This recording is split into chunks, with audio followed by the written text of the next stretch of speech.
yet. Okay, try now. You just put it on. Milo. Yeah, like the the quotes from that movie are just like burned permanently into my psyche. Like They're when not even like they're not even like, you can't even credit the screenwriter for them. They are quotes because Jim Carrey said them and no other reason. yeah. Milo. What do we want to start off with here? Oh, game. Right, we didn't start a game. We didn't do a game yet. Well, I have one open already. Let's just do that. let's just do that. No sound. Oh, they were screaming. No sound. They're saying I'm a little low. Okay, let's see if I can make Mara a little bit louder. Can you say check check? Check. Hello. Hi. Hi. I'm bye. Is that better? How does it sound? I can increase Discord a little, or I could just raise the volume on my PC. I think does it.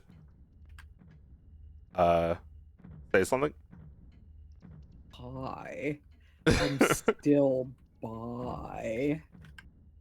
Hi. Well, to me, it looks like my sound bar is the same height as yours. Seems well, Schwartz is the of course to mine. you it looks that way. All right, I think it's fine. Any other complaints? So what? Oh no, they're just quoting The Mask in the chat, so I think everyone's happy now. Yeah, the Mask. Just an ex-employee looking for his back pay. So tonight's theme, inspired by Rest in Peace. Rest in peace, you fuck. You son of a bitch. I mean, what kind of life is that? You need peace from a life like that. Yeah, no, you're right. You said this on the day he died. Like, it's the first time legitimately ever, rest in peace. Yeah, it's the first time ever that you've perhaps meant that. Really rest in peace. Because you just were not happy in this life. No, nothing was peaceful for this guy in life. No. He first of all, what was his fucking name again? Scott Adams. Scott who gives a damn. I mean, you know, it bothers me a little the thought of dying and having everyone making fun of you and like hating you for dying.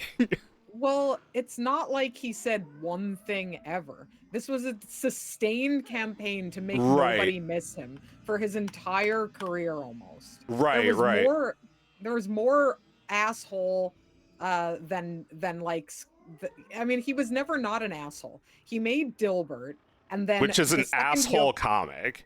Yeah, an asshole comic, and then like every single time he's ever opened his mouth in his entire career, he's been asshole. And just like really stupid. Like I think he had this persona going that he totally ruined. He had everyone thinking he was smart because his cartoon is incomprehensible. It's like we think he's smart because we don't get the jokes in his cartoon. Like we don't know what makes it funny, and he ruined that by opening his damn mouth. Yes, when we were kids, we didn't get that Dilbert wasn't funny. Well, yeah, I mean, comprehend that. Yeah, it's like I didn't get that Star Wars Episode 1 sucked. I just don't get it because I'm a kid. Yes, exactly. And you know, I guess that doesn't make sense because Garfield also just like constantly used words I didn't know. I still was like, oh, Garfield. Well, yeah, but Garfield occasionally made perfect sense when we were kids. Like, there's something really basic about the premise of Garfield too. He's just hungry. There's no, Yeah. you know, I don't even really know what a cubicle job is now. I think Dilbert doesn't know what he does. Right. I mean, yeah, that had to be part of it. Is like how much, like what percentage of his career did he work in a cubicle? I don't know. Maybe none. Maybe this was just his impression of what it must be like. Well, I think, you know, I honestly don't think you need to work in a cubicle to make a funny comic about it. I think you just need to be able to like empathize with people who aren't you. Like you need to be able to see past your own nose. And he was not actually able to do that. Like No. the thing, another thing crucially, like, you know how we always say that squirrels buy a lot of time and a lot of sympathy by having the fuzzy little tail. Yeah. Like Scott Adams bought a lot of time by mostly putting his bad opinions in the form of published books. There was no, like, you know, at least for me as a kid, there was no public forum for talking about whether he's stupid or not. Right. Nobody even had any idea that he was stupid. They just knew him for Dilbert, not for tweets or blog posts. No. So I mean, I remember reading, you know, the Dilbert principle or whatever the fuck. Like, I vividly remember sitting on our couch, on like the long couch, in the corner closest to the TV, right? And like on the arm of the couch, I have 2 cheeseburgers and a supersized fries from McDonald's and the orange drink from McDonald's. Like, just like my next 24 hours of depression in front of me. Like eating that and reading like the Dilbert, that like, it was just like dad's book that I took from his room and just reading it. And I remember, you know, his insistence that like he had basically like, you know, the power of mind control or like the power to persuade people, you know, he was like so sure that he could do all this shit. But I'm reading it and I'm like, okay, well, this matches the dry tone of the comic. So obviously he's kidding. You know, like I thought he was trying to be funny by talking about himself this way. And as long as he never did anything publicly that would suggest that he was serious, I think everybody would have just believed that he was joking. Yeah. And that it, you know, whether it was a funny joke or not didn't matter. Everyone would just like forget about it. Yeah. Like, this guy isn't actually this self-absorbed. He's just playing a character. It's like Stephen Colbert. Yeah, exactly. He's, so you know, of course it's his sense of humor. He does that in his comic, right?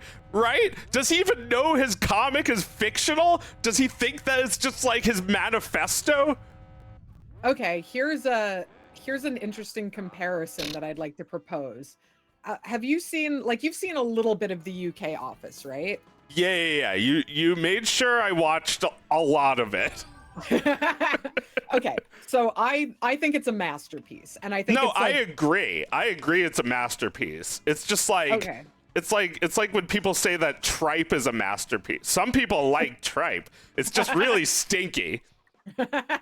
Well, some reason British people like tripe and The Office. Oh yeah, I don't know what's up with them. But I think it's a masterpiece. You know, largely. You know, there's a lot of excellent performances in that, but Ricky Gervais is so good. Right. He plays this stupid fucking boss. So here we go, another Office comedy with somebody who legitimately seems like he totally understands what is terrible and hilarious and oppressive about this guy. And then just a few years later, in his superstardom, everybody starts to realize that he doesn't seem to know that that character is supposed to be terrible. Or if he ever knew, like, it's very confusing, right? Yeah. If he ever knew that that character is supposed to be terrible. Like like sniveling, pathetic need to please, his like unself-aware homophobia. Like, he does all that shit in real life. It's like, I just like I can't square it, you know? It's like Alec Baldwin. He really is Jack. Like, he's a huge dick. Mm-hmm. Yeah, that's true. That's true. He doesn't fully. Well, the thing is, he does get why Jack's a dick, but he doesn't get why he's a dick, right? Well, yeah, he thinks that by making fun of Trump, by doing like a Trump impression on SNL, he's like being a good person. This is like his charity work or some shit in his mind. Yeah, no, I mean, he's a blowhard, you know? Yeah. And he's making fun of a blowhard, which just sucks. You Yeah. can't like one blowhard can't make fun of another. At least you would think so. And then you get stupid fucking Ricky Gervais making fun of a character who's, it turns out, is not very different from what he is. Without any self-awareness at all. Well, Like, I don't know, understand how that because happens. there's the person he really is, the person he plays on TV, and then there's the Twitter persona, where it's kind of in between. It's kind of like entertainment, but like asshole as entertainment in like a seemingly real life space, like a Twitter, which is a fucking MMO, where all the NPCs are celebrities. Right. You're just like strapping on your armor to go argue with people on Twitter. Yeah. So like, then he is a dick, but like, it's also just like exaggerating the assholeness for attention. do you think he suffered from an affliction? What kind? Well, you know, the way we sometimes talk about how we think J.K. Rowling suffers from an affliction. Well, you mean like he's got mold in his brain? Well, yeah, that, like, you know, just being addicted to engagement, whether it's positive or negative. Yeah. I think you know, boomers haven't been held down in a few decades. Their grandparents have been dead for a while. Like, I was shocked the other day. I was watching a video that said that in Britain in like the 1950s and 60s, there was a wave of pirate radio stations because the stations would only play 1 hour of rock and roll a week. Like, that's ridiculously oppressive. We don't even think about that shit. An hour of rock and roll a week? So like, people would turn to pirate radio. Right. So like people would just by doing the shit that is now like really boring to us, they would seem transgressive. They got such a rush out of that feeling when they did it the first time, those British, those anti-establishment British, and now it's just been they've been wealthy for decades, and they fucking miss that. They forget what that feels like. So now they're like, ooh, being a conservative is like punk rock. It's like, yeah, because you need to recapture the feeling of punk rock so desperately that you'll call anything punk rock. You'll call anything stupid. punk rock. Yeah, I know. He's fucking afflicted with dumbass. What do you think? Well, yeah, no. I mean, you know, as it's been established, in the 80s, he was already writing stupid books where he seemed to believe that he was intelligent. We just didn't realize he was stupid yet, like, as a culture. Although I would be very interested, I'm sure now that he's dead, people are digging up reviews of those books in the time period. I'd be very interested in knowing how they were perceived by adults, because I did not have access to that information when I was a kid. Yeah, my only guess is that they were afraid to say it sucked. They were afraid. Yeah, like, this sucks. Oh, so you think it's bad because the drawings are bad. Well, actually, this comic's very intelligent, which you would get if you were educated like me. And it's like, nowadays, no one could say that. and pissed off the Dilbert dude that nobody can act like such a fucking douche anymore without being made fun of. So he felt transgressive because he had a comic with shitty drawings. Yeah, with bad drawings that sort of tried to justify its existence by having, you know, some sort of like jargon babble in the comic that makes it sound kind of intelligent. Yeah, I mean, you know, there was something early adopter about Dilbert. It was a comic that by somebody who was plugged into technology. I remember specifically that Scott Adams was on AOL and had an AOL profile, and I was very impressed by that. And that made me think that, you know, he was with it. Smart guy. Smart guy. Yeah. Yeah, no, smart guy. He got online. He got, yeah, exactly. Smart guy. It seemed that way at the time because, you know. Low bar, I guess. It was, you know, I was 14. It was like 1997. Yeah, and that's like a grown man who knows how to use a computer instead of just saying, I don't do computers like 90% of them. Exactly, like Jim Davis, you know? Yeah. Where, you know, by that age, I was just like, man, fuck Garfield. Which, you know, in hindsight, like, I feel like everybody kind of sees Jim Davis as like a survivor. Like, he never did anything fucking stupid. He you know, he bounced from the daily cartooning duties as quickly as he could. And just because there's not really much in the way of like creative integrity when it comes to Garfield, because other cartoonists have set the bar so low, Jim Davis seems cool.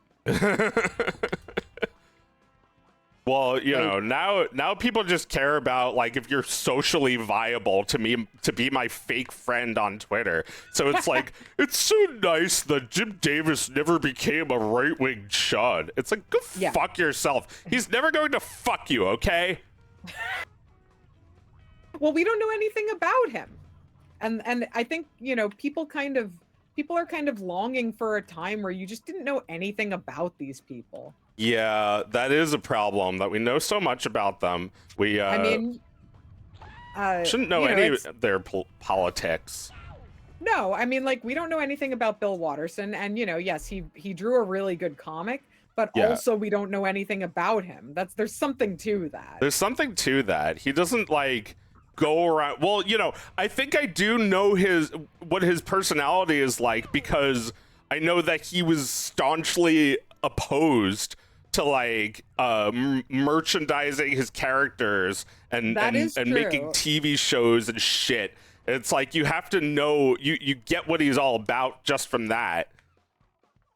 That is true. He did let you know what his politics were. That's like definitely a personal opinion that is not really voiced by the cartoon. It's just, and it's not voiced by him. You just know it by, it's like, so how come there was never any Calvin whatever merch? Right. He fought against that. He refused. And, you know, he cared so much about the art. And the thing is, you know, that doesn't necessarily mean that he doesn't have conservative politics. But it does mean that he values the craft over money, which is like, you know, which means that spiritually I have more in common with him than, you know, your average cartoonist. Yeah. Your average shit lib or, you know, dumbass MAGA idiot. Well, yeah, I mean, whatever beliefs they may hold, they don't make it our problem. They don't act like they're going to try and leverage their stupid cartoon for their shitty opinions. They're not like trying to pivot away from artist into douchebag. Yes. Well, yeah. Do you remember the Sinfest guy? Ugh, the Sinfest guy. The Sinfest guy. He's working on a Dilbert speed run. Oh my god. You know, has been for a while. He's been there. He's there. Yeah. But yeah. think it's a little different though with Dilbert, because did Dilbert the comic ever become like right wing? I feel like it was just the guy. Yeah, I think well, I'm not sure actually. Maybe someone in the chat can answer that question, whether Dilbert actually ever expressed his right wing opinions. I feel like at some point maybe it did, but I might be remembering that wrong. Yeah. I mean, you know, it may have complained about pronouns at some point. I guess that counts. Yeah, I think Dilbert did get so lost. It did get dropped from a lot of papers, but I don't know if it was because had of the nothing comic to do or... with the comic. Yeah, it had nothing to do with the because comic. of him. Yes, well, because he now had a bigger platform than the comic. And it's like, oh, I don't care about this stupid comic. Why do that when I could reach millions of people instantly because the president is retweeting me? Yeah. Like, look how you just like traded the fucking magic beans for the cow, you dumbass. Okay, somebody told me what the strip was. I had forgotten this. The Dilbert comic, it was like a storyline he did that was that the office hired a black guy, but he identifies as white. Oh, I see. So stupid. Like, just so, like, you fucking talentless loser. Right? Like, what a stupid, like just like attack helicopter shit. You know? It's like Ted Cruz shit. This is like what Butch Hartman did to the Fairly Odd Parents. He made it so a girl was there and Timmy has to share his fairy godparents with some girl. Wait, is she his sister? Or... Just like some random girl who also needs fairy godparents. When did he do that? When did that happen? I don't know. It was whenever the show was like about to kick the guy off the show, I guess. I mean, all right, this is like a really fascinating phenomenon because like the thing is like we're not really talking about artists with conservative politics. We're talking about artists who open their mouth and reveal how much they suck when they had done a fairly decent job of convincing people that they didn't. Yeah. And then, sorry. And then they blow it, you know? Yeah, stupid.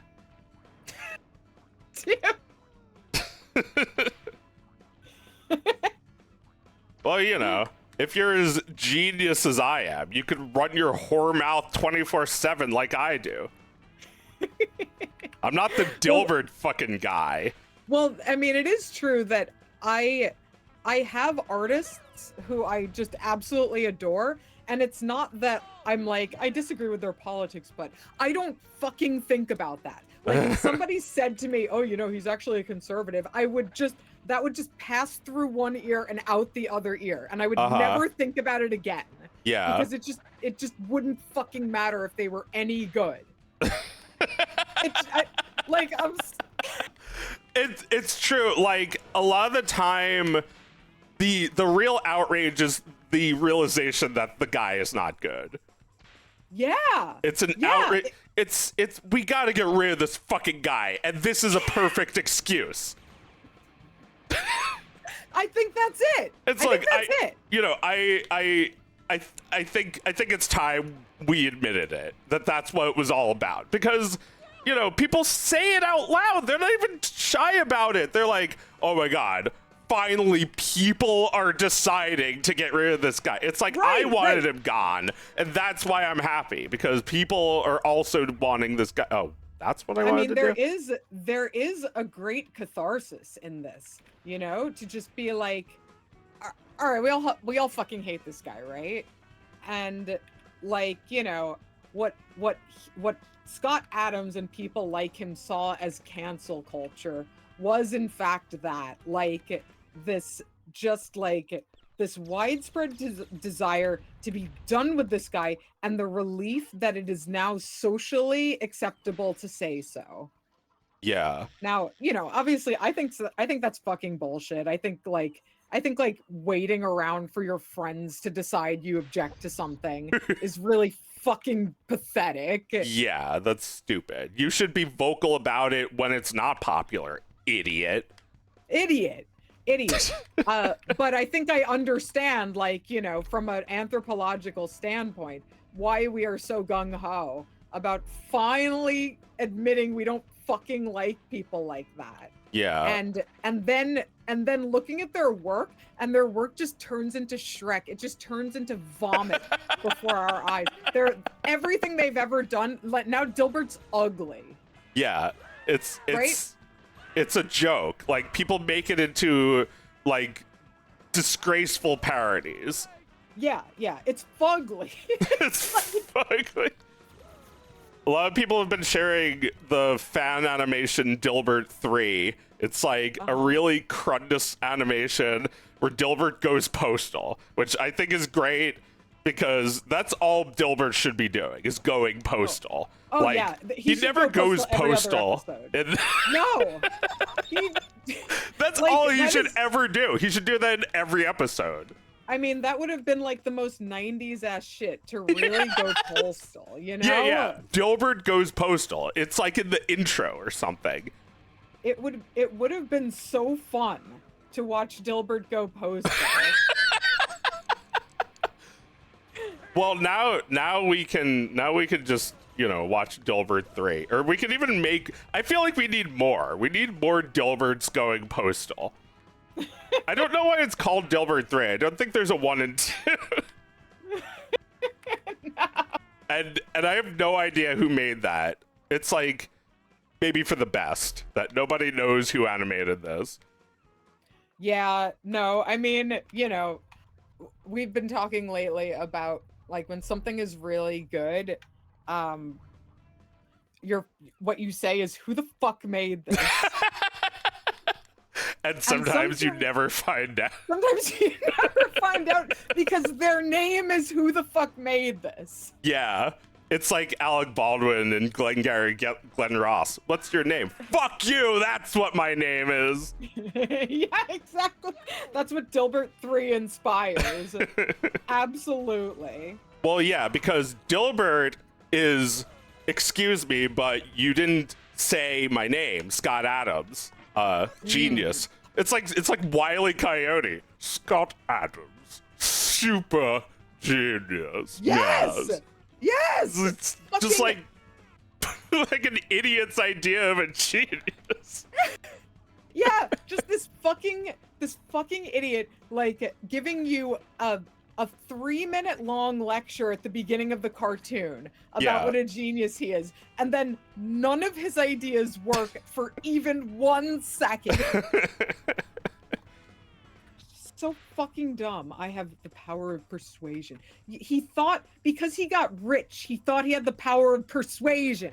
That's oh my God. Fucking stupid. He convinced himself. I think like I saw somebody saying, just like some random tweet, that I was like, yes, this. It was like person saying that he was always in his own head. He never had any other thoughts in his head except his own, and that's dangerous. It makes you into an asshole.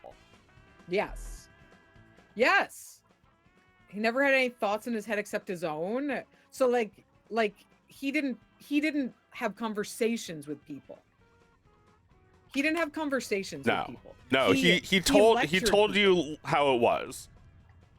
Jesus Christ. Like, who would want this fucking guy in their life?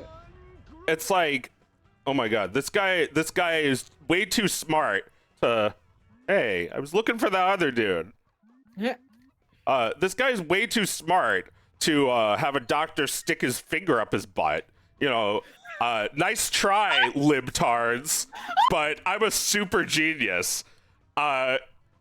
I know how badly you want me to fall for it, but not today.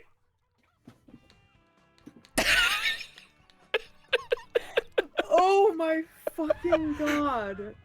Oh my fucking God. You know, Steve Jobs did that shit too. Yeah, did he die of prostate cancer?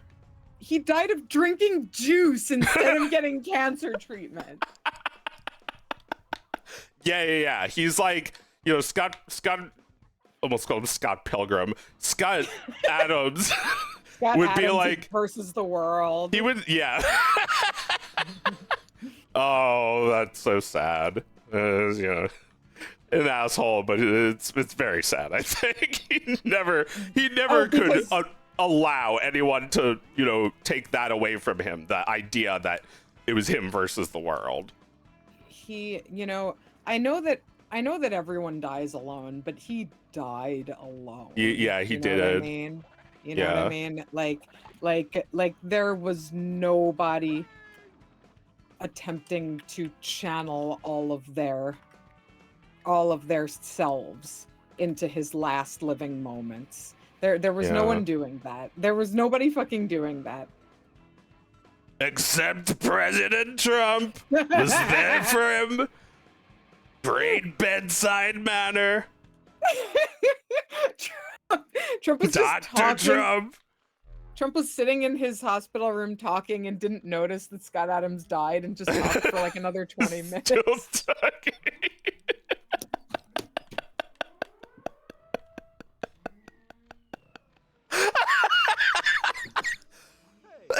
Jesus. I mean, he did say he was going to cure him or something, and did he? Something like that. Because he begged Trump to cure him. Yeah, he begged him for help. He was like, "Don't worry, I'll call the best people." He responded. He tweeted at him. He said he would get the best people on it. I mean, I don't know what he fucking said. I'm just embellishing because he always says that. Get the best people. Some of the best. Some say one of the best. Like, he never thought about that. Like, if he ever saw it, he never thought about it again. Until he died 2 weeks later, and then it's like AI generated image of him hanging out with Dilbert.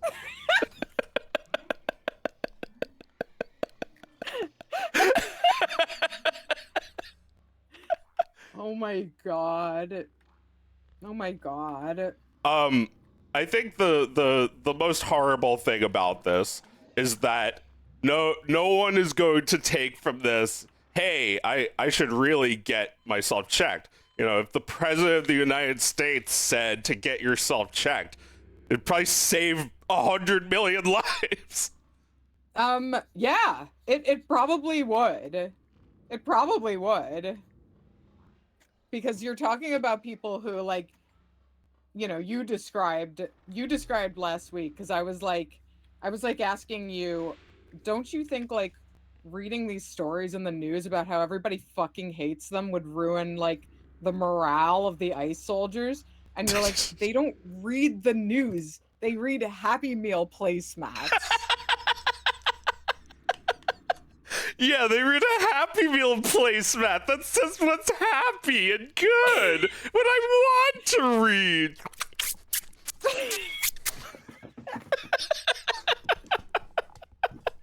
That's not very Happy Meal placemat of you. Fake news. Yeah.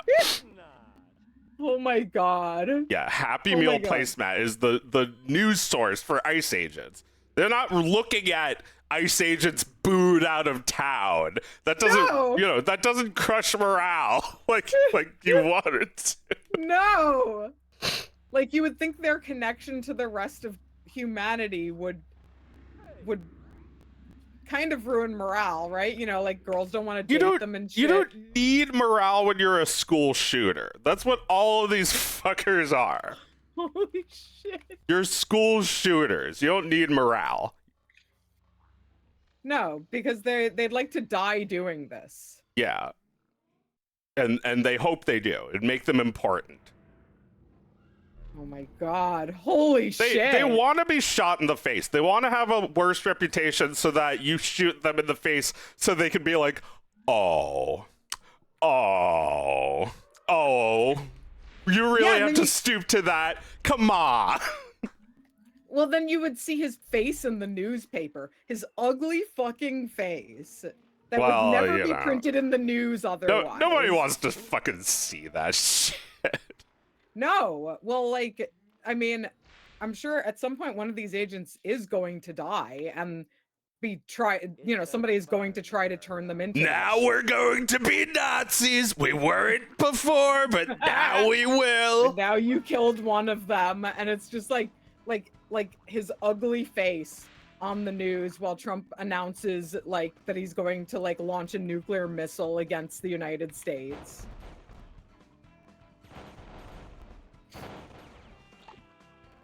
Yeah, I mean, they just want to act like victims. And, like I said when Charlie died, like Scott really is a victim now. I think republicanism killed him because he's too super straight to cure cancer. You can get your fucking prostate exam 10 years ago, or you can tweet like a good boy. You don't think he was he wasn't getting examined at all? Do you think any of these guys get that? Right, because they don't want anyone sticking their hand up a finger up their ass. Well, maybe Donald Trump does, because he's actually gives a shit about if he lives or not. Oh yeah, no, he like none of his people seem to, but he does. It's like, he got the fucking vaccine when the vaccine was released. When everyone was too scared for the vaccine. Yeah, of course he got the fucking vaccine. He thinks everyone is disgusting. He wants to vaccinate himself against the disease that is humanity. That is every human except for him. By the way, I want to stop playing this as soon as possible, but can we talk about Doug real quick? Doug Sure. TeNapel. Sure. He's another one of our guys. He made some popular games, and then I guess decade or so later is like he's just running a blog. He's running a blog about art, and for some reason it's just like becoming progressively more and more whiny and like Christy and like Republican-y. And Right. I kind of followed him until eventually I fell off, and then years later I saw that he was just like, one of those douchebags, another Scott Adams basically. Right. Yeah. I've heard that about Doug TeNapel, and I'm kind of like forming a theory now, because this happens to so many cartoonists. And this is my theory. Comics is a medium that truly gets no respect. And the majority of comic artists working in this business do not have any ownership over the books they've drawn for publishers. Do not very often make a wage that is livable for a family, let alone one person. Yeah, I mean, one person, let alone a family. And you constantly hear about fundraisers for cartoonists who are living in poverty at like, in their 70s. And, that means that like you have just a few varieties of cartoonists, like from teenhood to 30. They're just little trash raccoon punks living together in an apartment. Yeah. And then all through middle age, you have cranks, or you have people who are not in comics anymore. They leave after the punks phase. So you've got the punks who can't make any fucking money from comics. The extremely rapidly decreasing, at least over the course of Scott Adams's career, extremely rapidly decreasing number of like high level professional comic artists who are like employees of a studio or make a syndicated comic strip that makes in the six figures every year and often makes millions. As the gap widens between those two guys, all the people in comics who have no money, at least they have each other. but it's very, very lonely at the top of comics. You are you have a completely different life than 99% of the people who do what you do. Yeah. And I mean, you could say this about video games too. Almost everyone in video games is broke or unemployed, and then you have the established guys who especially the indie ones, who start to get really conservative after the success of their games. Yeah. And say stuff like, there's nothing wrong with being white.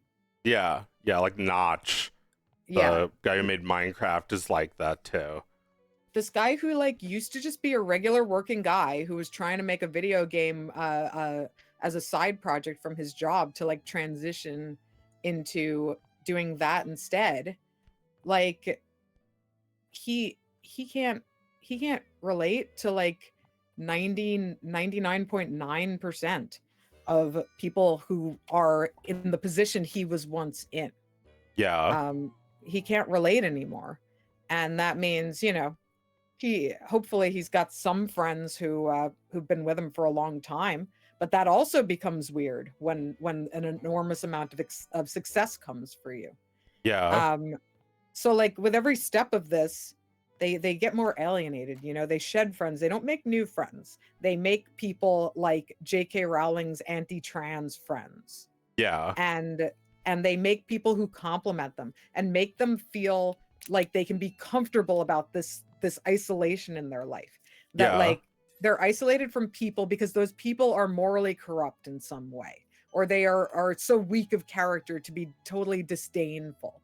And you just section yourself away from the people that you feel alienated by, who don't understand you, and you have to come up with a reason why that's not just fucked up and random that happened to you. And some people are able to do that. Some people are able to accept that it's fucked up and random and happened to them, and they're able to manage it.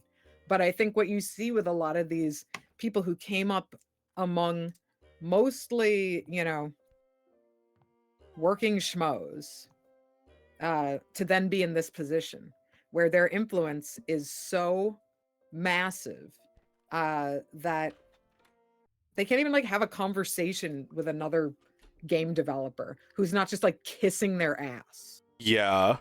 Another cartoonist who's not just kissing their ass. Because you know that like if Scott Adams was sitting in a room with like 5 extremely legitimate comic strip artists, I'd have to reach back into the past to find names. But let's just say like, you know, like, you know, of the more contemporary guys, like the guy who draws Mutts, like would put him to shame, you know? Yeah. And what's another example? God, there's so many shitty ones, honestly. The Dilbertification of comic strips in the 90s. You know, Calvin and Hobbes when it was running. You think Bill Watterson would even like look at him? Like Bill Watterson would be like, "Hey, nice to meet you." Or like, "Oh, hi, Scott." He'd be really friendly, but you could just tell that he thought he was dirt. You know, that he just didn't take him seriously. Yeah. So there's no way that Scott Adams hasn't surrounded himself with, you know, he probably, I don't think he has like friends in comics at all. He doesn't consider himself a cartoonist. He's not humbled. He doesn't think he has the same job that other people have. He thinks he has a custom job just for him. Like a king ordained him with a job. like if Donald Trump make him something? He knighted him. Yeah, he made him like the minister of cartoons.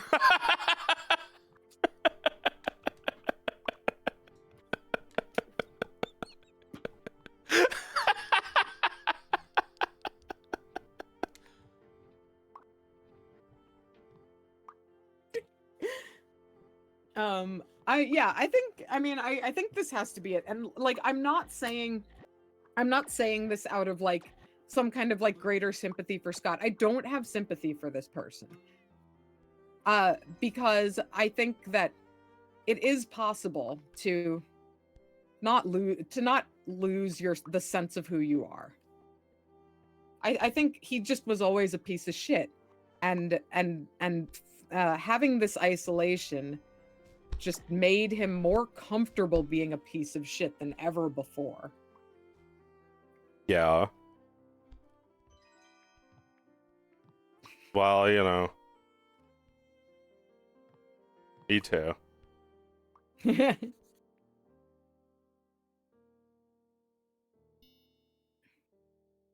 So what's the deal with this dude? Jonathan Blow, I have no idea. I've just heard that he's been controversial online for a few years. I mean, I wouldn't be surprised if people hated his game after this, and it made them realize that this one wasn't particularly special. His I don't know. game after what? After well, after Braid. Yeah.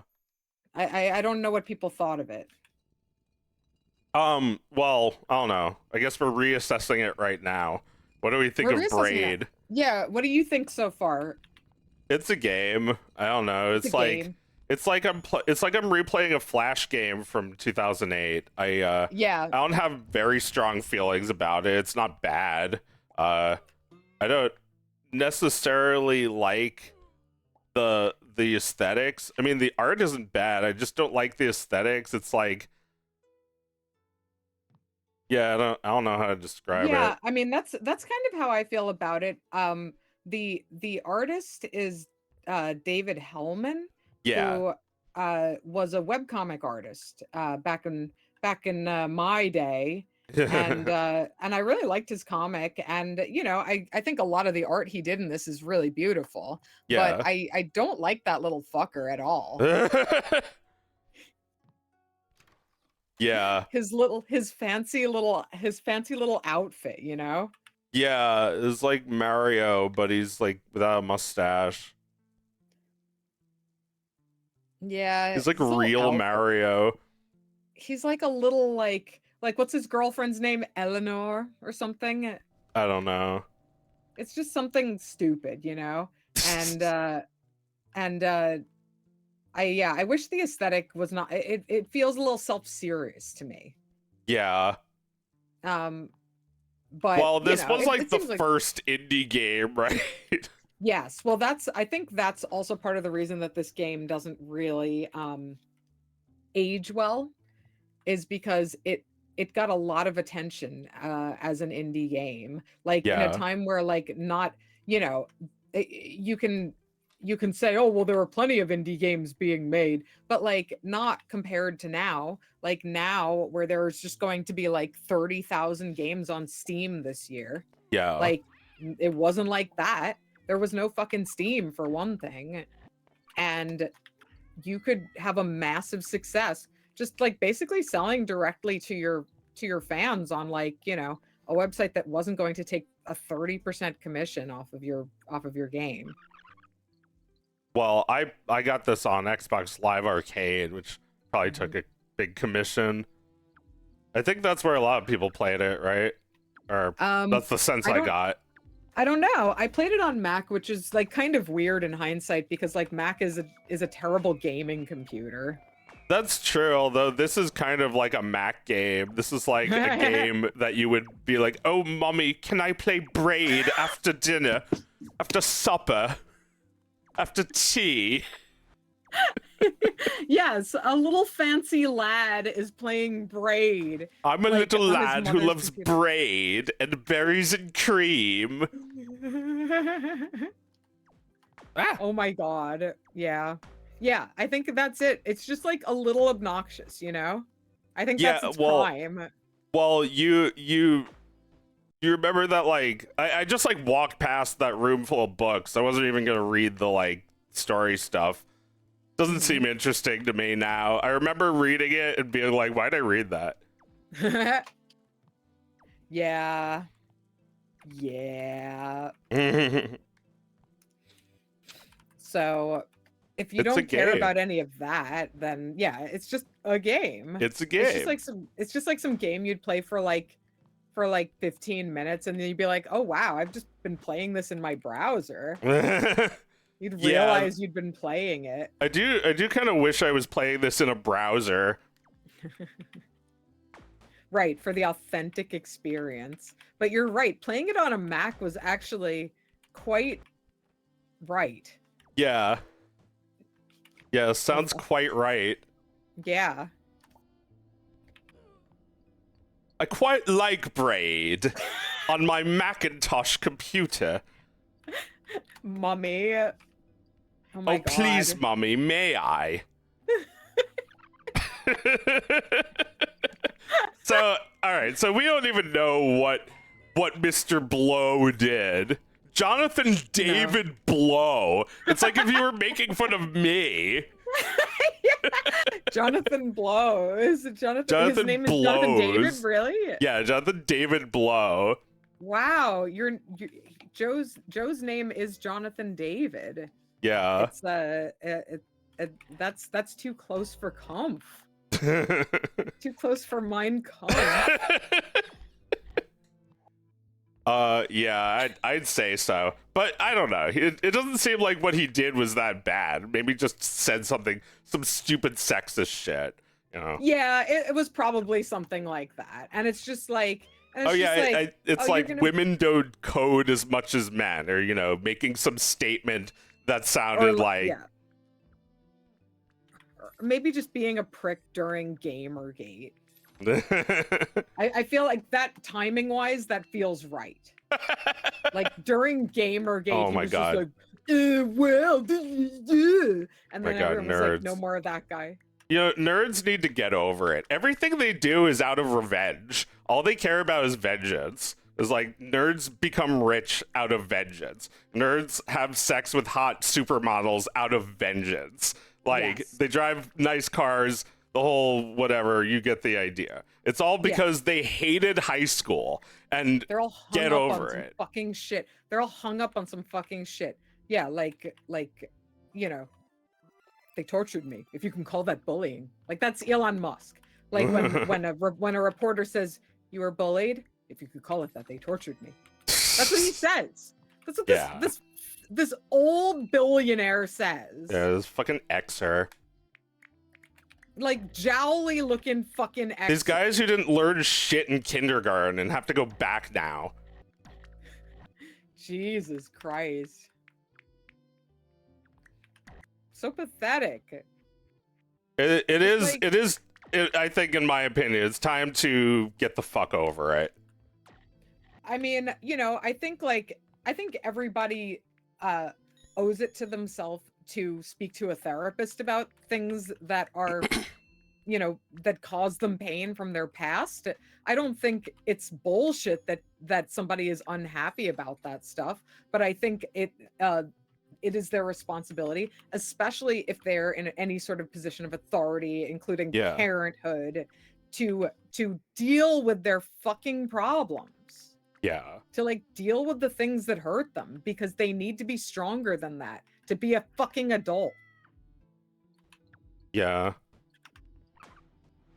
And like, you know, you're talking about like somebody who's not a fucking father, you know, who has like 20,000 children and is not a father. It's like it's truly fucking pathetic to like put your problems on the world like that, and to do it because you're rich, you know?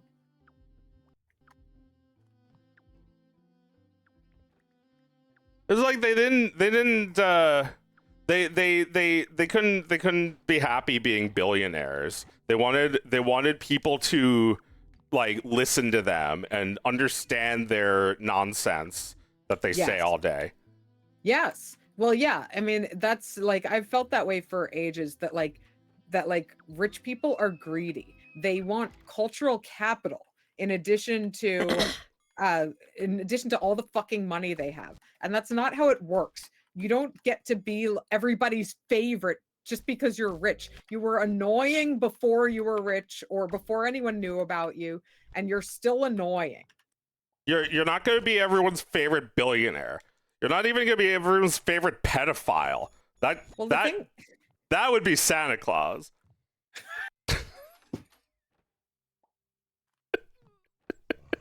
Oh man, can we talk about that soapbox we saw at MagFest?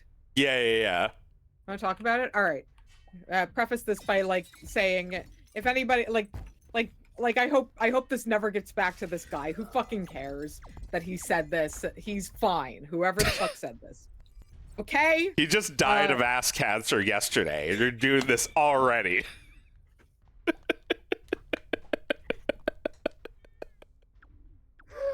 Oh my god. Okay, hey, wait. Can I preface it? Yeah, go ahead. I'm going to preface this by saying that it's not going to be as funny. You had to have been there. Meredith got so mad. It was the funniest thing I'd ever seen. I was having the worst day ever. Completely saved the entire day at 11:59. Anyway, continue. Right. At the 11th hour, Joe was having a bad day, and I had been busy all day, because I was taking Oscar around, which was amazing, but I had so much work to do, and I was just stressed out all day because I was being pulled in, so many directions. Like, I didn't want to let, like, Joe and I had plans for the show. I didn't want to let that fall by the wayside, but I was just like, absolutely exhausted by the end of the day, trying to fulfill what I had set out to do for myself and for my son and for Joe. And so, finally Mike came home. He was putting Oscar to bed, and I was just like, let's go out for a breath of fresh air. And if you know what I mean, everyone. And I had to get to bed, but I left the hotel for a few minutes, and we went downstairs and we had a smoke, and we went over to Soapbox, which is like, in the past, our favorite place at MagFest. It's just a place where people can come and like, just like they can go up and talk for 5 minutes about whatever they want. But like, I was like, let's check the vibes, and you sometimes have to be wary. If there's like nobody there, that's perfect. If there's too many people there, you gotta get out of here. That's noxious. Yes. There was a lot of people there, but we were like, all right, we'll see. We'll check it out. Yeah. Let's give it a try. So we sat down, and this guy was like, all right, I've got a few choices for you. Either I can talk about how sourdough as a bread is not real, like sourdough as a concept is fake. I can talk about how grilling is the most bullshit form of cooking. And I'm just like, I'm already sitting there stone-faced, and he's like, or I can talk about how Santa Claus as a concept will be gone in our lifetime. And I just shot my hand up. I stood up, raising my hand at that one. And so did the rest of the room. Yeah.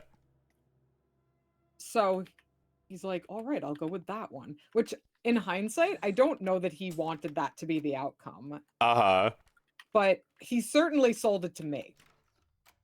And then he goes on to say, like, all this really just, like, boring ass fucking claptrap about how, Santa and Willy Wonka, they both employ a lot of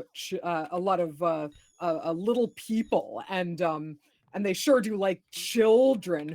Very strange. I was just sitting there getting so fucking mad at like his jokes that weren't funny, his observations that weren't novel. The thing that really pissed me off is that he never got to the argument. He was just giving some like detail about how this is not the only version of this myth. That Willy Wonka is very similar, blah, blah, blah. More detail. See where I'm going with this? And like after I'd already got what he was saying, he kept going with it. Like, why are we still talking about Willy Wonka?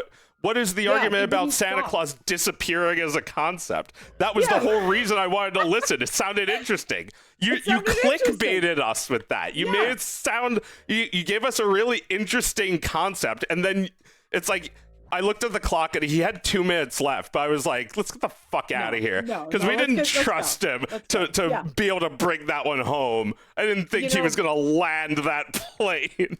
I don't think he did, but I guess we'll never know. No, because there is no recording at Soapbox. You're not allowed to do that. No. There's no video. So it's gone. It's gone. As it should be, as all of them should be. But yeah, I did feel pretty fucking swindled by that. But anyway, I was screaming about it the entire elevator ride back to the hotel. It really cheered Joe up. You were screaming about it in the hallway, and there were people walking directly in front of us. You didn't care.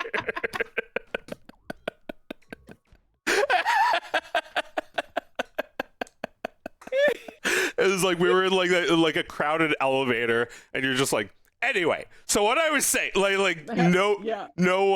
remorse. Well, not in a place like Magfest where you can openly talk as geekily or as not geekily as you want. Yeah, and just like be irrationally upset about something something stupid like a video game, or just a guy who was wrong. It's fun. Yeah, he was wrong, but like it sounded like it could have been good. It made me mad. Good. Yeah, maybe he heard somebody else do that and he just ripped off the name of the concept and didn't really get what that person was going for. Yeah. That's my guess. Yeah, hack work. Hack work. Well, it hardly matters. Like you said, he died of ass cancer just 24 hours ago. Yeah.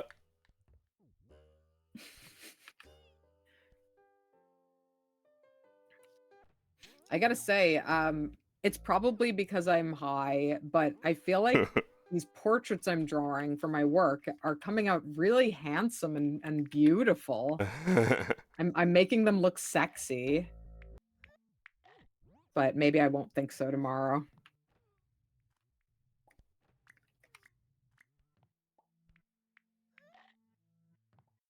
So the reason I'm at home and Joe is doing all the work tonight is because I'm finishing game. I'm working on game. Yeah, it's coming.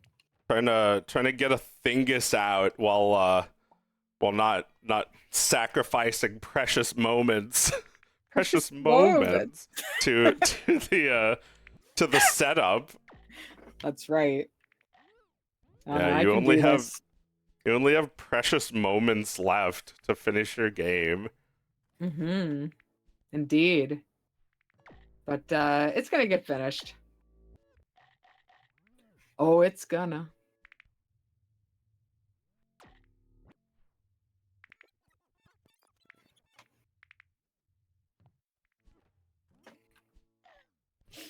So I think I remember us talking about how this game came out and like a remaster came out and nobody really noticed. Yeah, and I think Jonathan Blow was like outwardly disappointed about it, like publicly disappointed about it, which is, I don't know how much you expect the remake of your game to sell. I think, again, it's that same kind of entitled attitude where like you had it and everyone treated you perhaps disproportionately godlike. Yeah. And then it stops happening and you realize you kind of depend on it. Yeah. It's like if you had a joint, you just like smoked it all in one puff like Pinocchio. It's like it's like Patrick. He's like, where's my candy bar that he just ate? He just ate it. Oh my god. I mean, that has to be rough. Like, you kind of don't realize it at the time, but this is not the beginning. This is it. The success. This is all there is. Yeah. Yeah, that's not light. You don't get that for your life. That's not guaranteed. Yeah, it's lightning. It doesn't just strike again. No. And it's rare that it does. It's the people for whom it does work very hard. There's just like already like 20 million remasters every year anyway.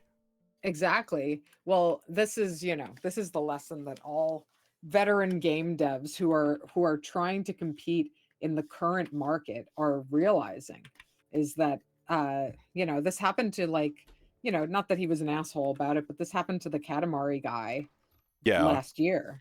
He released a game that didn't sell well, and he moved his whole family back to Japan. He was like living in California, staking his hopes on the game selling well. And Oh when it man. didn't, he went home. He had to move. He had to uproot his family's life. Man. Yeah. It's you know, you might think because they loved you, they still want to buy video games by you, and it's just not true. Because, there's a variety of factors. Including that people just like don't necessarily accumulate more games they love for their entire life. A lot of people just play the same games. Yeah, you know, I'm sure he made that tweet and like somebody liked it and then went back to playing Braid, the original.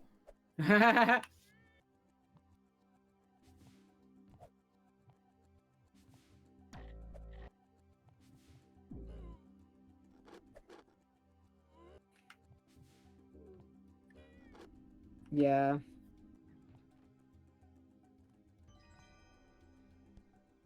You just like what you like, and Yeah. you can't really stop people from that. So it's like, yeah, you made something good. No, you're not still able to milk any money out of it, unfortunately. Um, you have to keep making good things. Yeah. Otherwise, people do kind of forget. Or your thing has to be so good that people don't need a reason to remember. And I don't know if you can say that about Braid. No, I don't think this is a laurel that you can safely rest upon. No. No. No, I mean, I hate to say it, but you have to be some other guy. You have to be someone new for us to care about. I Yeah. think every artist has to do that. Yeah. Doesn't matter how successful your work was. It's just Mm. one work, and it was a long time ago. It was 20 It years was. ago almost. Yeah, I bought that game in like 2009, I think. Yeah. Fucking ever ago. Mm-hmm. Like the first like HD video game you ever played. Yeah. Yeah. Is it HD? I mean, it's probably like 720p. I see it.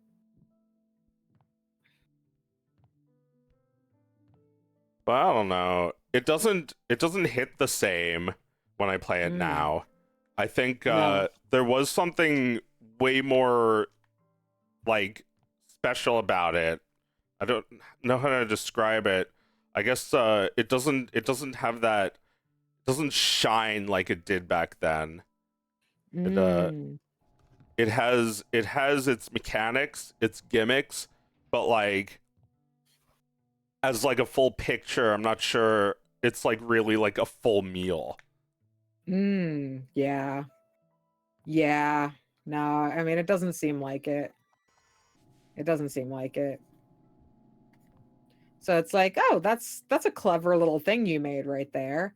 But like clever only gets you so far. Like what's clever changes. Right. You have to like Braid was interesting in 2008 because you'd never played a game like this. Mm. It's like, well, I mean, this is personally me, but like I just like don't care about remasters. I want to No. play the old game. I want the No, game I'm to actually be itself. but I think like the people who do care about remasters, um, you gotta you gotta be remastering a game they really fucking want to revisit. And like a game like Braid, you play it and you just you get it, You play it in a period of your life and you leave it there. It's not like fucking Super Mario games. It's not like Mario RPG where you're gonna revisit that shit and bring it back into your life. Well, but how do you explain the difference? Why do some games they just like turn to sand like this, and while other games you just like are evergreen? Well, I think, this is like a sophomore effort, this game. And, the games I'm talking about, the classic Mario games, are made by, people who seriously know what the fuck they're doing. And this game could have been a jankier version of like a much improved thing that he made later. And I don't know, maybe it is. I don't know enough about him to know what he did after Braid. I just know that there's a certain subset of the internet who he was just promoting a game on the Game Awards. I think he's like friends with Jeff Cayley, like the Game Awards guy. Okay. So like he was promoting like his new game on the Game Awards, I think. But I don't know anything about it, and I have not looked into it. I think it's like, I was saying earlier, when you love an artist, you like really don't care what their politics are. When somebody is like not good enough for you to love, you kind of just like don't really care about what their art is. You only care about their politics. Yeah. That's all they have to offer. Their politics are all they have to offer. So maybe that's what we is that how we conclude on this, that like when you have like a game like Minecraft, for instance, like everybody wants to play Minecraft, but they want to get rid of the guy who made it. The guy who made it. It's made. He sold it. He can't work on it anymore. And now there's nothing left of him. He can't contribute in any way to it anymore. All he can do is give us his politics. It's like it's like people wait for that, like they wait for the game to update. Oh my god. Holy shit. Yeah. Right, that's what he offers. He develops thoughts.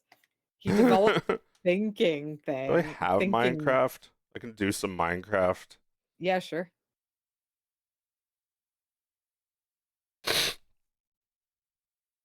No. I hate signing in. No. We'll need it. Send a code. No.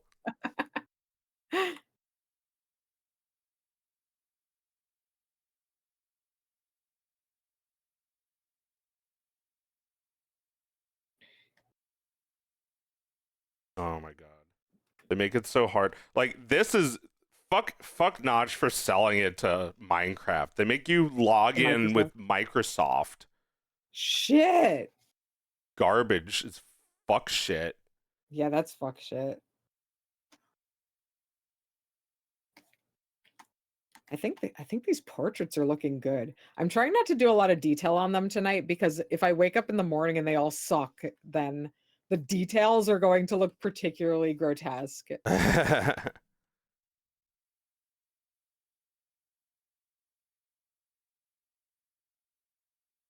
Yeah, I think there's you just get treated differently when you suck.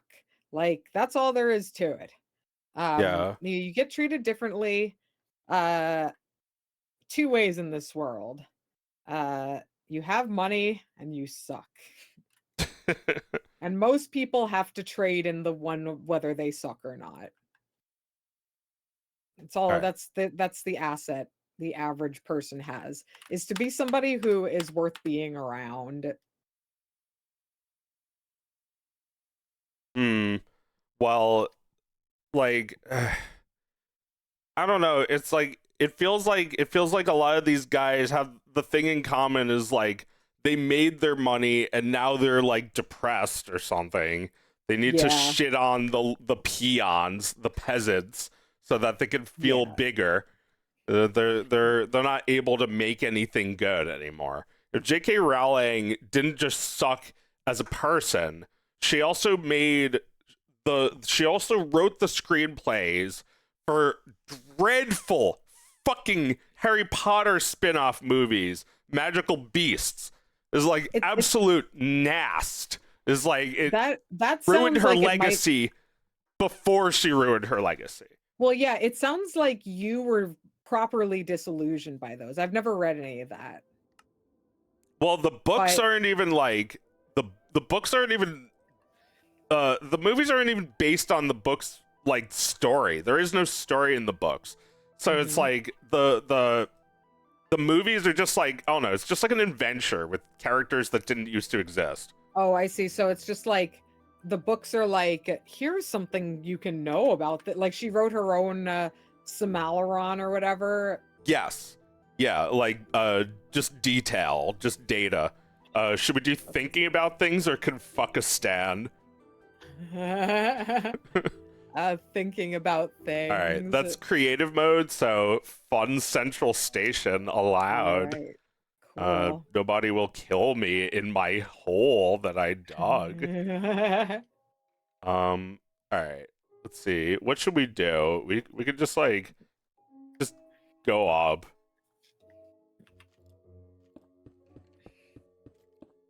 Use my fists to punch through rock.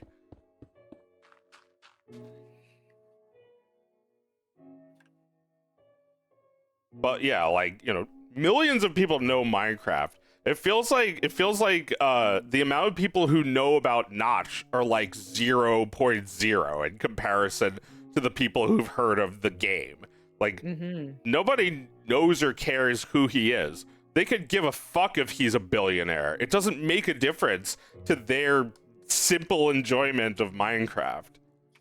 I mean, you could say the same thing about J.K. Rowling. I saw the sales figures for that that Harry Potter that Hogwarts game that came out last year, that people were just like rending their garments trying to decide whether they could make the ethical choice about whether to play this game or not. God. It sold 40 million fucking copies to the people who don't think about this shit at all. Right. At all. Well, I'm sure most of those people who were like, I don't know, were really just like trying to get permission to play it, which they would do anyway.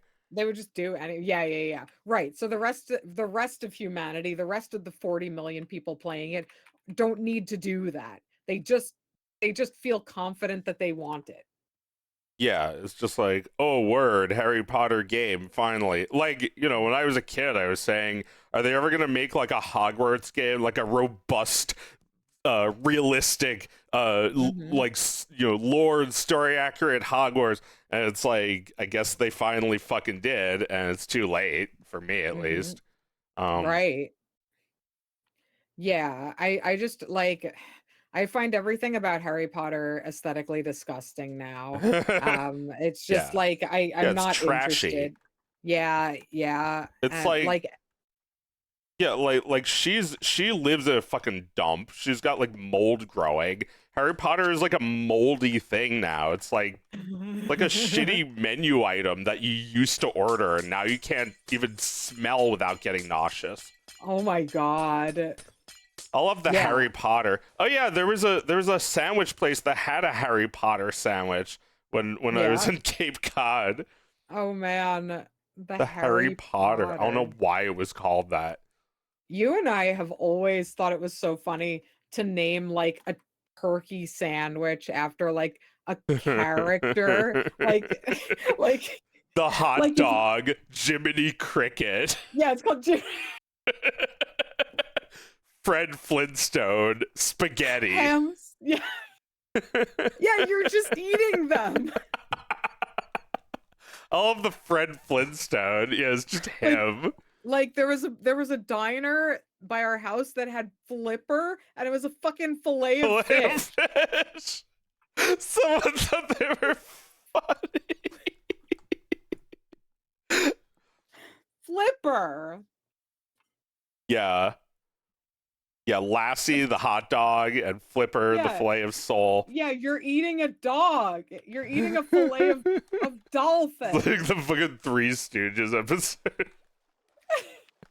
Where they're like chasing the cats and dogs into the kitchen. Yeah. And they take a bite of they like put mustard on the hot dog and it goes, meow. It, like patted a little bit, and it's like. Rawr. Sounds very much like a human doing an impression of an animal. Yeah. Wow. Yeah, that's just Popeye. They just put Popeye into like a factory machine and pressed him into a sandwich for you. He's what is he? Is he like there's no spinach in it, right? It's just No, completely it's like unrelated.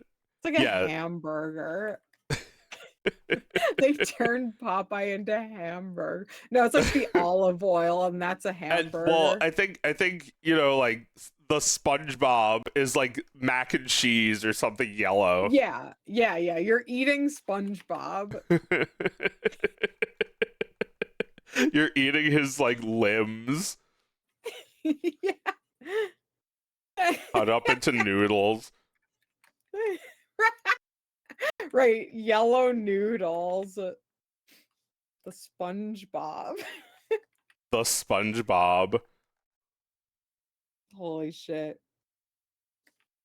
I'll have the SpongeBob. I'll have the Wile E. Coyote. Super genius. I watched that SpongeBob the new SpongeBob movie. I went with my son. It wasn't funny. Nah, I wouldn't expect it to be. They don't have there's I was like I've seen a lot of fucking movies these last few years, kids movies with no jokes in them. Ugh. Like no jokes. And I was Yeah. like, surely at least the SpongeBob movie will have jokes in it, right? Can imagine a SpongeBob episode without jokes.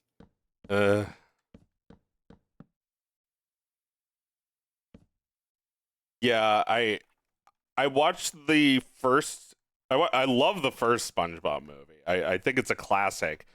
The second SpongeBob movie, I also saw that, but did not ever see it a second time. That was a weird movie, although Nick Cross was in it, so there's some things I like about it. It was a little cheaper though, because it was like half 2D and half 3D. Right. I see. Yeah, well, this was just like not funny. Poor Tom Kenny's sounded creaky. Yeah, he's like an old SpongeBob pull string toy. It's just like now.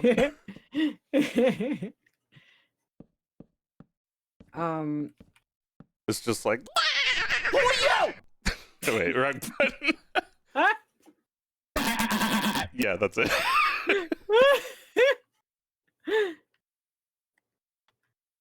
Oh man, yeah.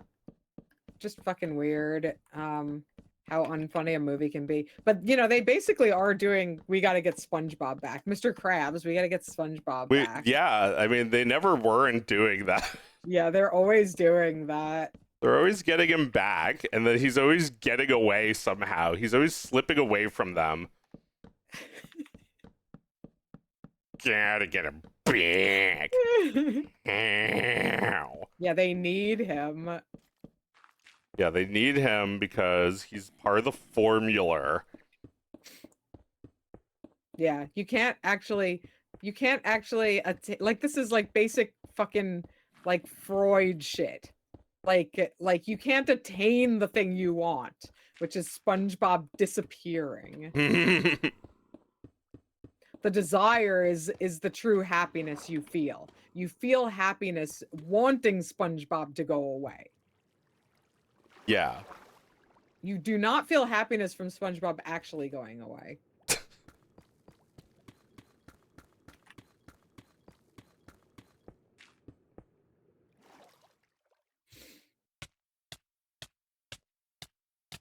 Oh no! I fell out of the world. My house, my bed. Let's see what I did in this place. I just like dug through here and made like stupid house. I don't When know. did you make this? It's sad, but I missed it. I'm sure on the replay we can see. It was probably No, like I 2 said years ago. 2 years ago. Yeah. Yeah, I made an elevator.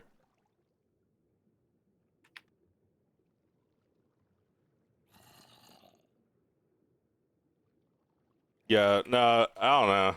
I rarely play Minecraft to actually play it. I usually just fuck us around like this. Yeah. I used to play a game called Starbound, kind of like this, where Yeah. like you could like fight aliens or something, or you could just build a house made of glass on a planet made of lava and Yeah. look at the lava out your window. And that's all I would ever do is just like find ways to have infinite resources so I could build my little houses. Yeah. But eventually, I guess it became tiresome because I was like, I'm doing all this work, but then I don't get to have the little house.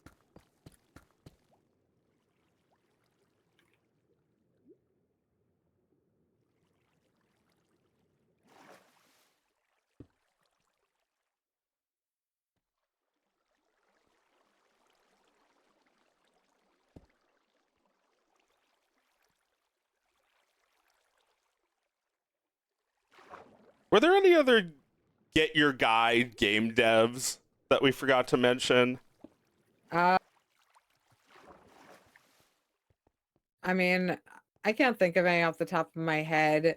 Maybe the chat has some suggestions, like game devs who kind of fell from grace.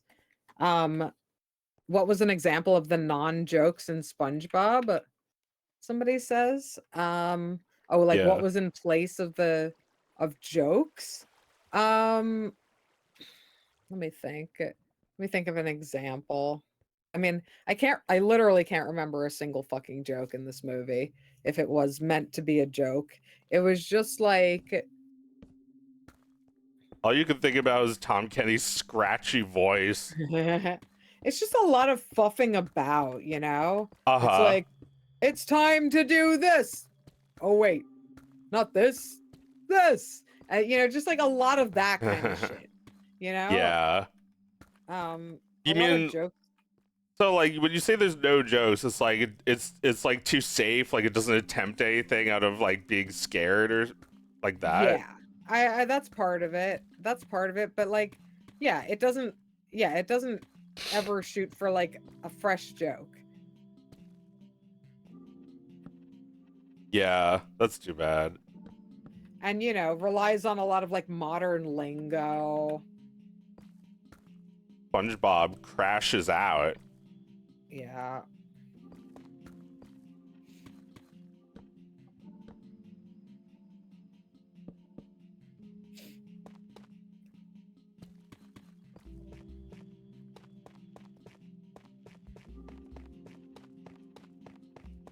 Well, SpongeBob is just like all these other fucker cartoons. It's like 800 years old for a cartoon. It's like Yes. we should have entirely replaced it by now, but the company is too cheap and well, they're, they don't really know what they're doing. They can't make another SpongeBob. Like they tried for so long to recreate the success of SpongeBob by making another SpongeBob, and then they gave up, and now they just make more of him. Oh, you mean like what was there like bubble gum and what was that other kind of nautical one? The little boy. Yeah, that was Cartoon Network, but yeah, Oh, I that's see. kind of the idea that like they all were trying to create it like from a formula, and eventually they just stopped trying to do that. Mm. Right. And they're just like, you want SpongeBob? We'll give you SpongeBob for the rest of your fucking life. Yeah. Yeah, just like the family simp. Now they've got two simps finally. They've got two simps. Well, they've got Family Guy and The Simpsons that they They've can got just like keep going forever. they've got like 8 of them. They've got Bob's Burgers. They've got Oh like yeah, King of the Hill is back. They got right. fucking what's the other one? American Dad, Oh, American Dad is still going? probably. Holy shit. And Right, Bob's they're just Burgers is still perma. going, I think. Just perma cartoons. Perma. Yeah. Yeah, you can't Your escape them. family. Yeah, they're family. Hey, look who just tried to get out of bed and joined the family. Yeah, welcome to the Fox family.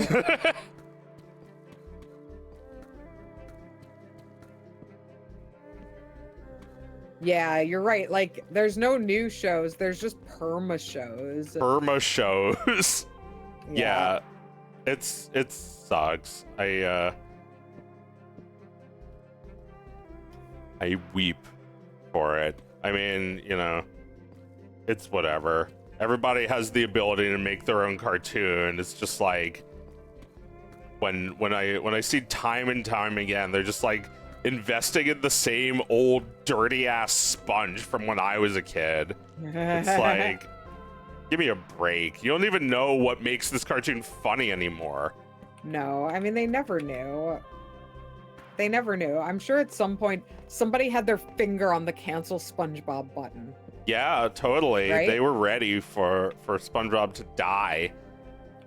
There's no way at some point in the development of SpongeBob somebody didn't have it out for that cartoon because it didn't flatter their ego. Yeah. And would have seen it burn if they had the chance. There's no way that didn't happen. It happened with everything. It happened with everything. Yeah, and for everything besides SpongeBob, they eventually got the axe. Yeah. Yeah.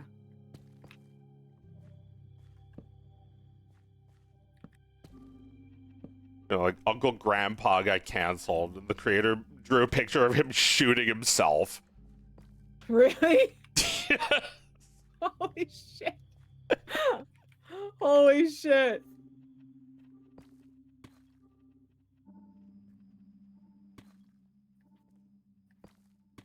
Yeah, and you know, like I have no idea what cartoons are actually worth not canceling anymore, because it feels like it's too much work to make these cartoons. It's too much work to watch them. Let's just go with some shit everyone already knows, like SpongeBob.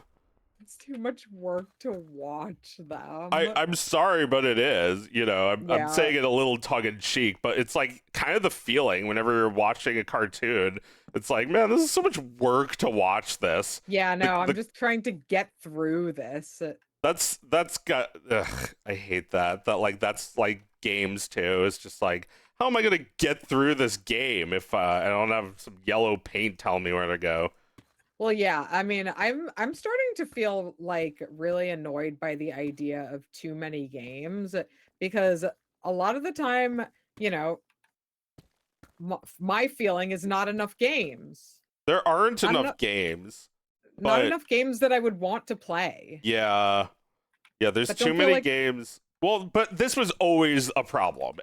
Before we were born, the problem was the same, that there are too many fucking games and they all suck. And they all suck. So there's not enough games. Yeah, there's not enough games. There's too many and not enough. Yeah, exactly.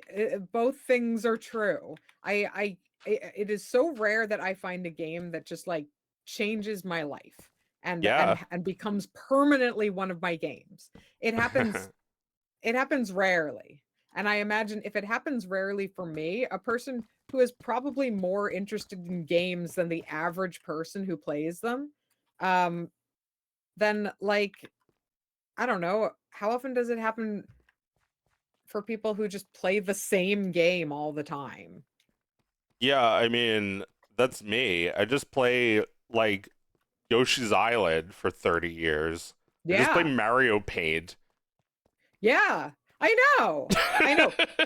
Photoshop keeps adding shit. It keeps adding shit to Photoshop. Yeah. I'm still playing fucking solitaire. I'm playing fucking free. I was playing Free Cell the other day at MagFest. Yeah, I was playing it too. It fucking sucked. Oh man, I love Free Cell. I won. I got to see the king's big face. Beautiful king. And I pledged my loyalty to him.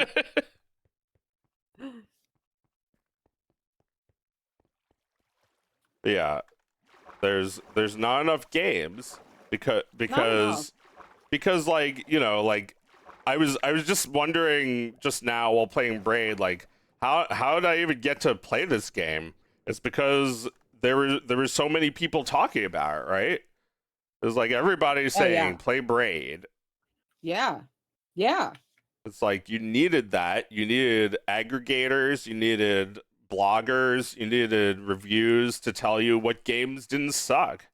Yeah, like Cory Doctorow probably told me to play Braid.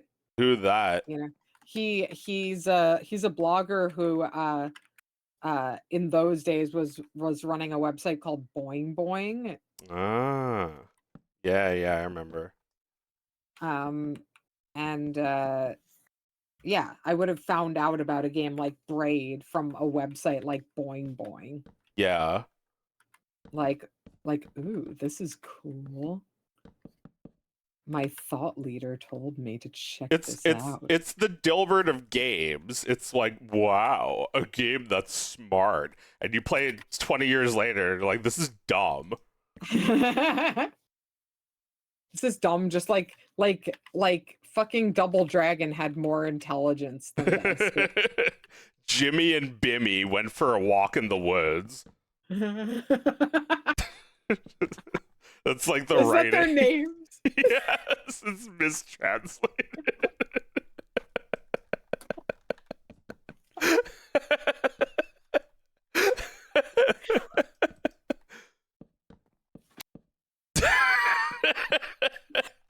Holy shit.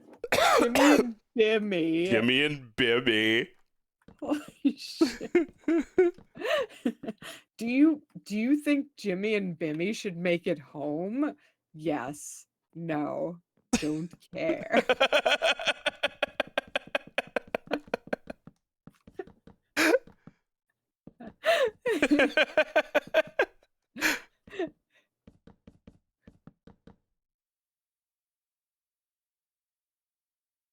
But yeah, like the story of Double Dragon is more legible because they gave us like 20 books to read in Braid. I was just like, I'll read none of them.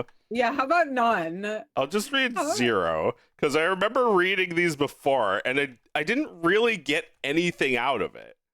It's just like, look how smart I can make this appear. Right. It's like I went to college. Yeah, it's like a game can be a literary work. Did you know? Who says games are not art? He's like crying at his own game saying that. Yeah. Well, in my game, I wrote that a game is a great way to get people to read stuff you've written. Yes, it is. Because they feel personally connected to it. Yeah. They feel endangered by it, you know?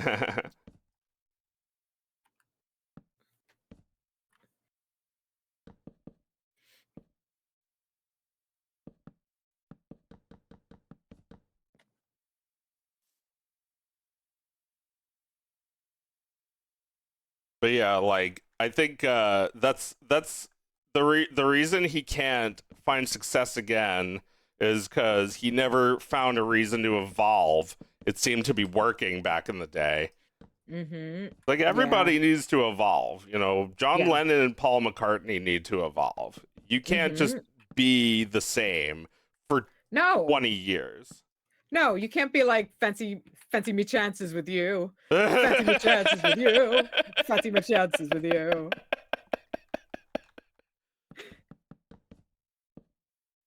Yeah, dumbasses, you know, idiot 18-year-olds writing songs together. I'll see my chances with you. Yeah. No, they did. You guys still think the kids are all right. The kids are not all right. Yeah, no. Haven't you heard?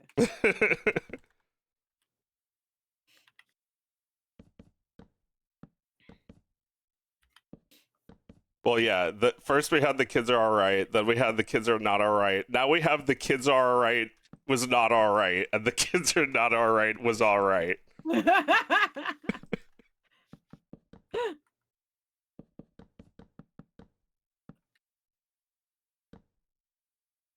I just saw like today video of like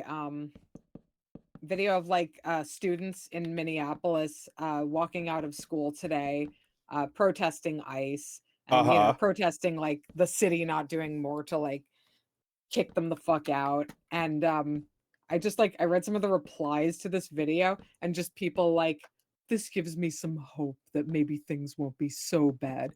The kids have it covered. Like it was basically just like someone who's like, now that I've seen this, I intend to sit on my ass and wait for the kids to fix everything. Well, yeah, it's like you say the same thing about AI. Like the kids are gonna cure cancer one day. Yeah, exactly. No, they're not. No, they're gonna die from it. Leave them alone. They're just like they're just horny. Leave them alone.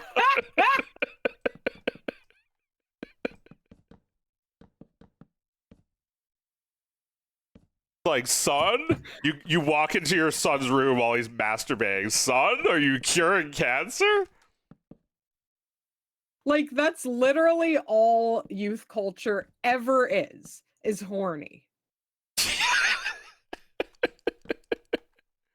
And adults are like, they've either they've got it figured out, or they are doing they are the devil. They aren't raised like we were. Yeah, that's also because horny. Yeah, it's horny. Leave them alone. They're horny. Weren't you?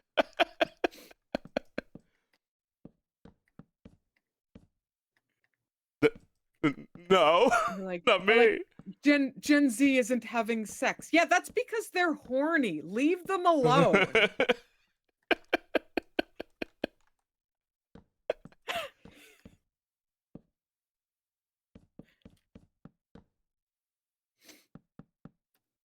Yeah, I don't know. Leave those kids alone. They're not gonna cure cancer. They said that shit about my generation. It's never gonna happen. Oh, yeah. Cancer is designed.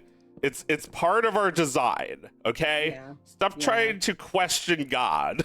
Isn't that what you told us not to do? Well, stop trying to give people fucking hope that you're gonna cure cancer. Right. I mean, we do fight cancer already, but like to say cure cancer is just like so dismissive. It's like, which cancer, asshole? Yeah, what are you talking about? How many of the cancers? How about you cure one of the cancers, stupid? Yeah, that would be fine. No. We have to cure every cancer. That's the job we've been given. We're like picking our nose and eating it, and we're being told to cure cancer. You do it. All right. Are you going to let us inherit a planet with any natural resources on it? No. No, you just have to do something about all the fucking carcinogens we polluted it with. That is now your problem. You have to do something. I mean, you have to do something because it's my problem. I have cancer, and you're not curing me fast enough.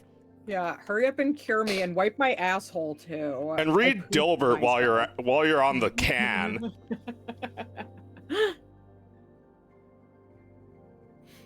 Yeah. Yeah. I don't know. I guess every generation expects the younger generation to just fucking take care of them when their generation is a huge fucking failure at anything its parents said it would do. And generations are a stupid false concept. Stupid fucking marketing concept anyway. Yeah, it's true. It's just like trying to market to different types of people. Shut up. You don't know me. Pepsi generation. Oh, right. That reminds me. I wanted to talk about Coca-Cola because I watched a YouTube video that it was called Recreating Coca-Cola Perfectly Without the Recipe. And the guy, he's like a chemist. He showed his work. He insinuates that this stuff is 99% the same as Coke, which, if true, could be really big, I think. Like, Coca-Cola makes $30 billion in profit. It's a staggering amount. Like, I can't even fathom that much money. That must be one of the most profitable companies on earth, like, at least by margin. Because they don't have any fucking expenses. They have a secret recipe. They have a secret that they protect. And people buy it because it's that taste. Because they haven't been able to get it anywhere else ever.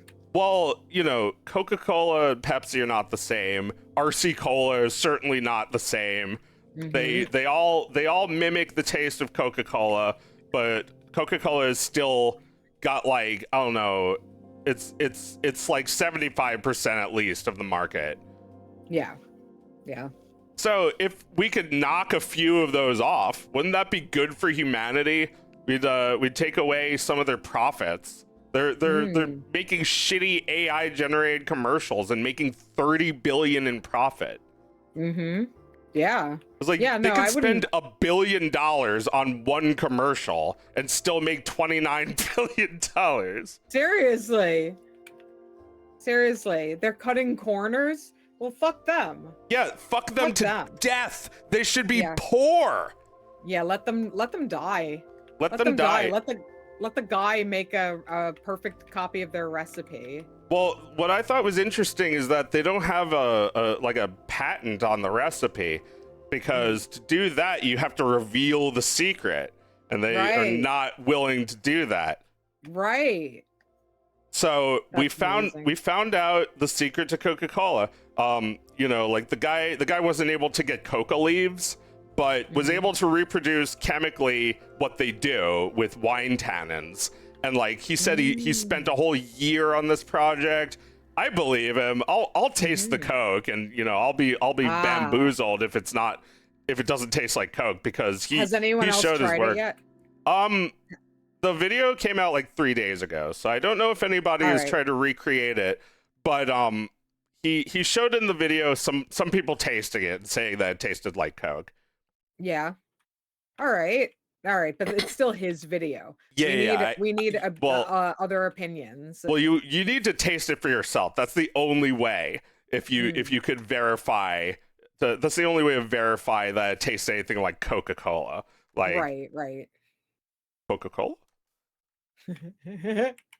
I mean, you know, I would take, like, you know, some like guy who does a show called, like, you know, like the Snack Boys on you know, on Spotify, like being like, holy shit, I'm not kidding, guys, this is the real deal, right? This is the real thing. It's like that was always one of Coke's slogans, the real thing. Yeah. It's the one Don Draper comes up with, according to Mad Men. Oh God.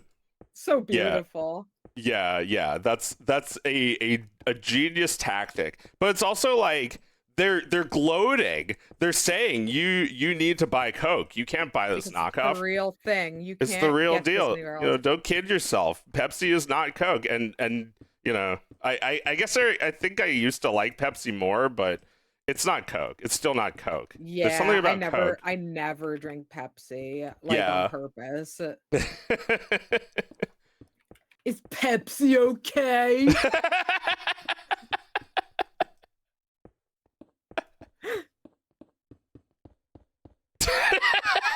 I said if I wanted a Coke, I'd... He screams and throws the microphone.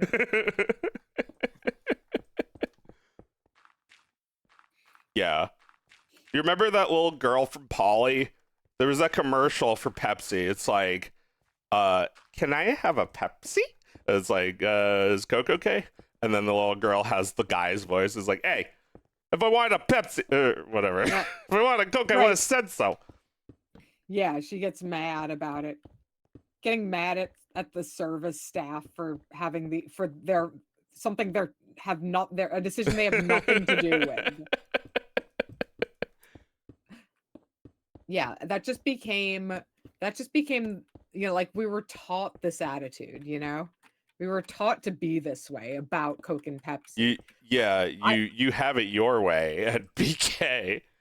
The thing is, I don't think Coke is going to fall out of favor because of what you're describing, a person stealing the recipe. I think it's going to fall out of favor because people are just, their tastes are going to change. They're not going to want to drink this for another fucking 100 years. Well, maybe not. I guess I just think that, like, it's not even going to make, like, a huge difference. It's just, like, if it can do a couple percentage points, that's, like, I don't know, $1 billion. That's, like, a lot. Right. You can knock them down a peg. You can create more competition in the world of beverages. I mean, well, there's no need for that. Nobody needs to compete for. It's a terrible fucking. You should go to jail for selling Coca-Cola. You're making people die. You're killing people and making billions.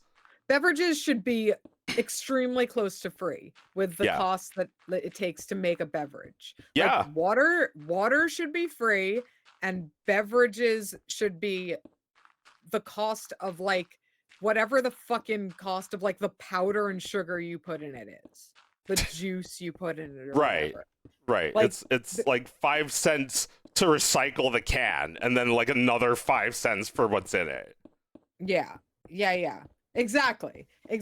So instead of these fucking cans, these fucking bottles, everybody has a device in their kitchen that makes the perfect beverage from water and mixture every time they want it. Yeah. And there's no fucking DRM. It's just like you just go to the store and you can buy the exact replica of the fucking Coke or Pepsi or whatever you need. Yeah. Stupid soda secrets. This guy used, like, a fucking centrifuge or whatever. He was saying how, like, people have totally done this before, but last time a YouTuber attempted it, YouTubers weren't as big, and now they got like all this imaging technology and centrifuges that separate the particles and whatever. They have all this serious lab equipment, and he worked with other YouTubers to find the answers. Holy shit. Wow, yeah, shit has changed. So they, like, technology has caught up with people, and they now are united enough, like these very specific types of chemists. That's right. You can't have the kind of people, you can't have people wanting to protect Coca-Cola. Americans aren't going to protect Coca-Cola because it's American. They don't give a shit. They just want their fucking soda. They'll take it for $2 or they'll take it for 5 cents. They don't care. Yeah. Exactly. And so far that has worked for Coke, but, like, this fucking company that, like, this shit's not good. This shit's not healthy for people. And if a city tries to put a tax on that stuff, the soda company starts a massive campaign in that city that, like, this is like a "don't tread on me" style issue. This discriminates against people. Like, the beverage company comes in and gives people those talking points. Hashtag like, hands off our bev. AstroTurf. Well, yeah, I mean, that's what they said when they tried to make the new Coke. They were like, it was like the first time. Oh, I made it to the surface. It was like the first time Coke drinkers were, like, becoming a political action committee, basically. Yeah.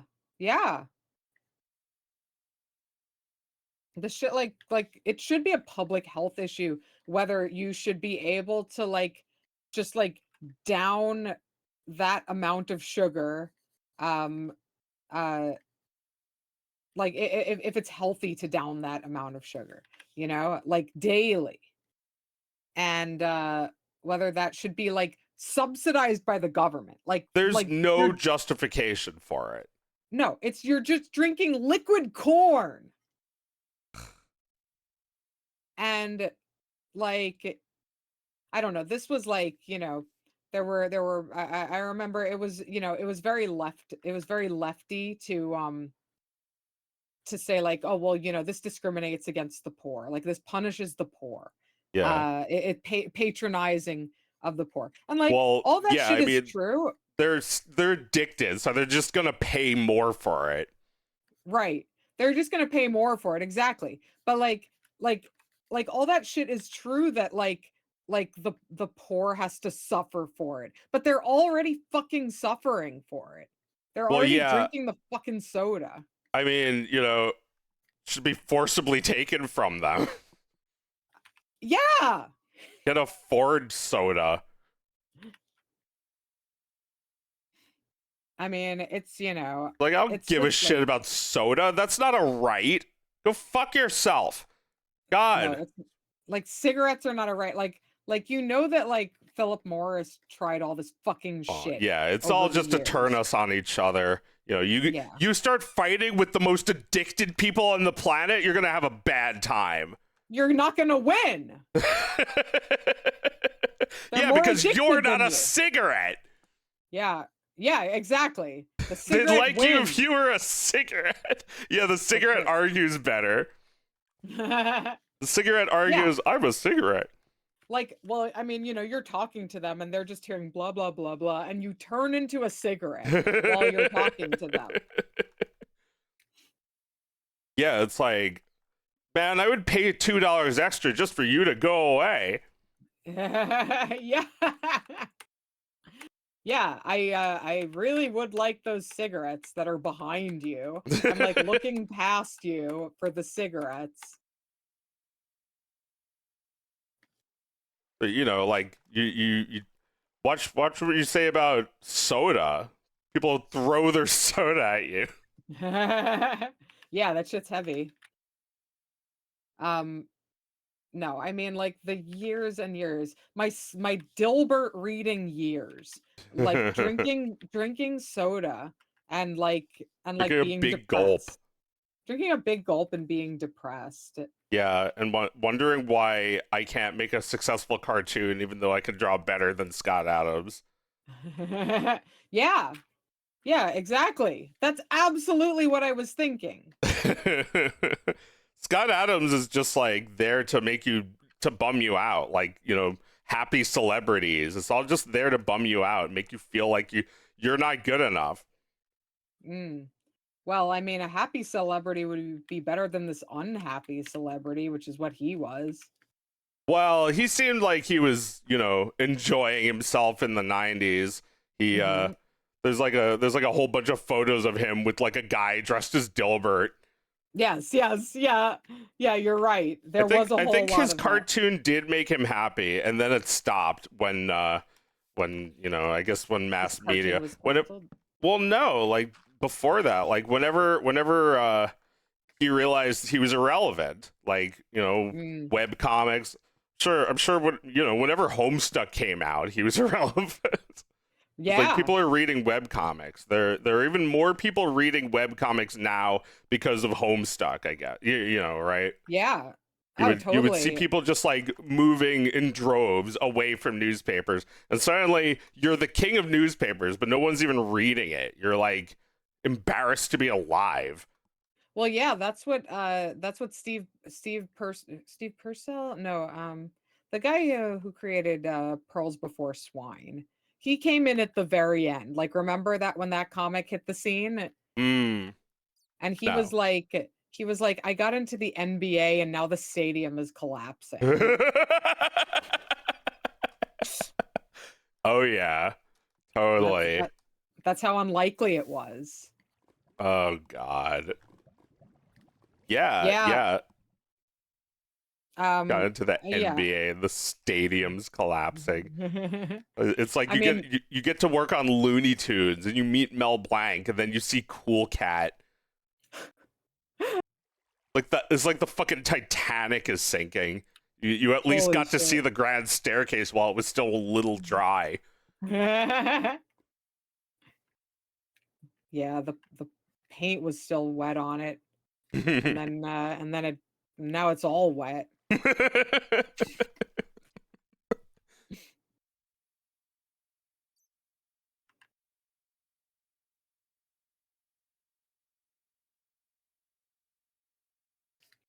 Should I I'm drawing these portraits of Kickstarter backers who helped finance the game.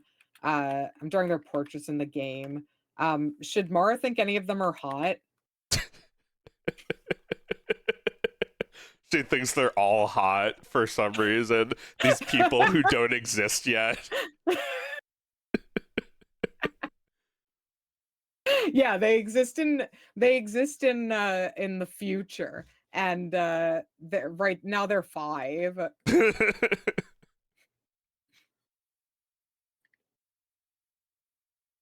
Wow, you're really hot. Where'd you come from? Wow, you've got like a futuristic haircut. Yeah, that is a pitfall. Trying to draw people the way they sent me their picture without Yeah. making it look obviously contemporary. Mm.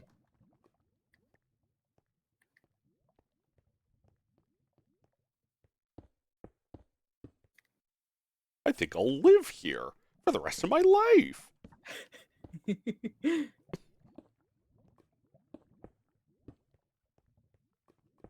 I think it's just about Betty Bye time.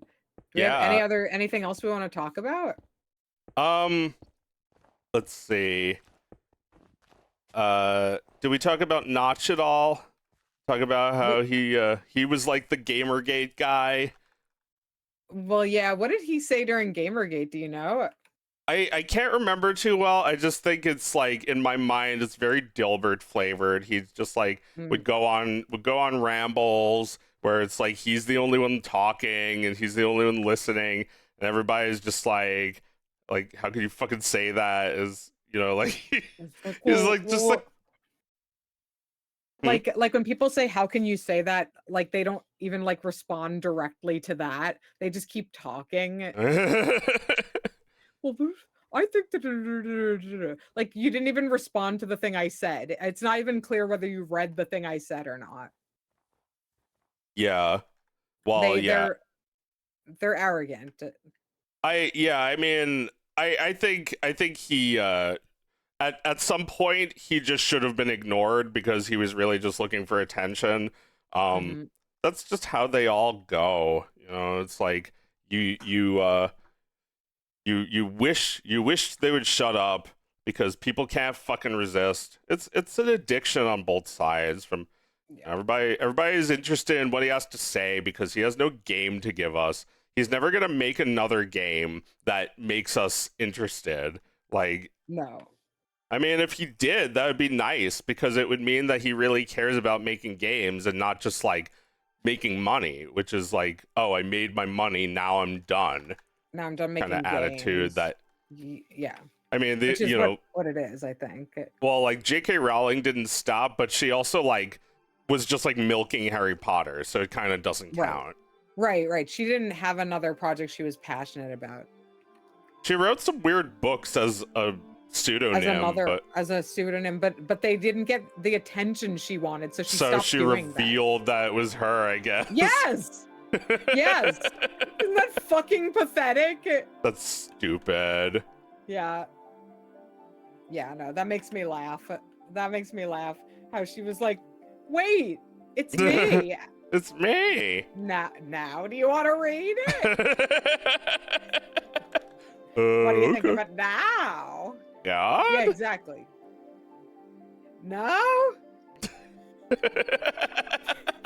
No? Okay.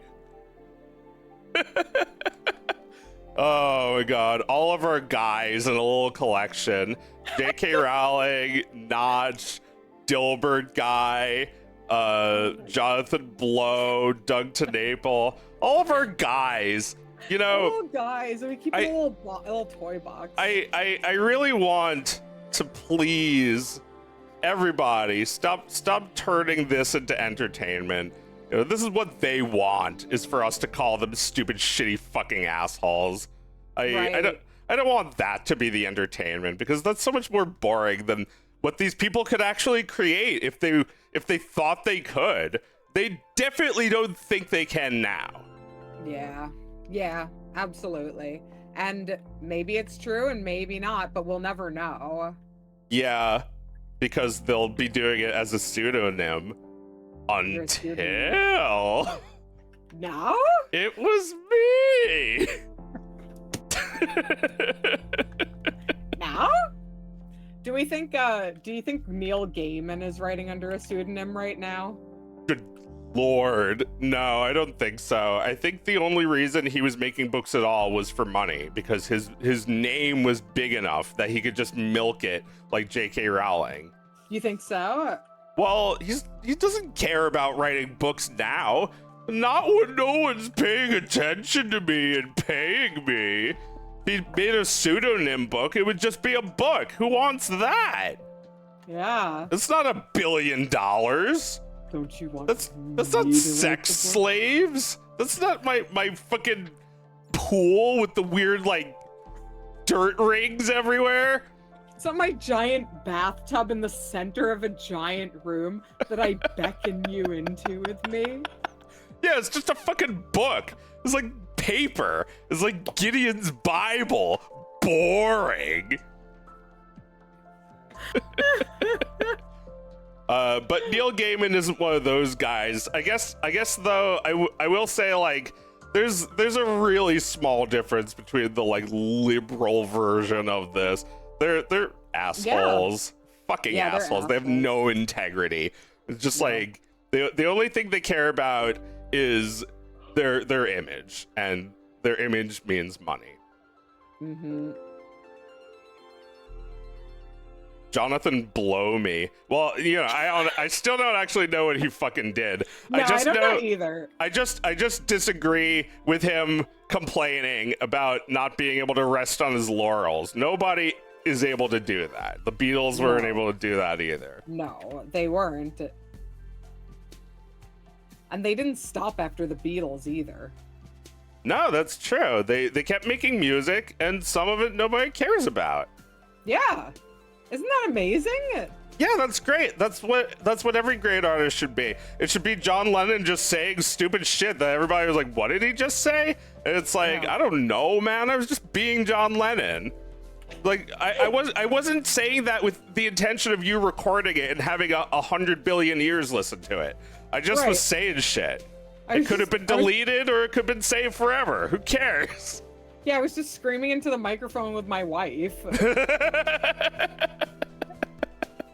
As one does. Or, you know, sometimes the microphone is off. It doesn't matter.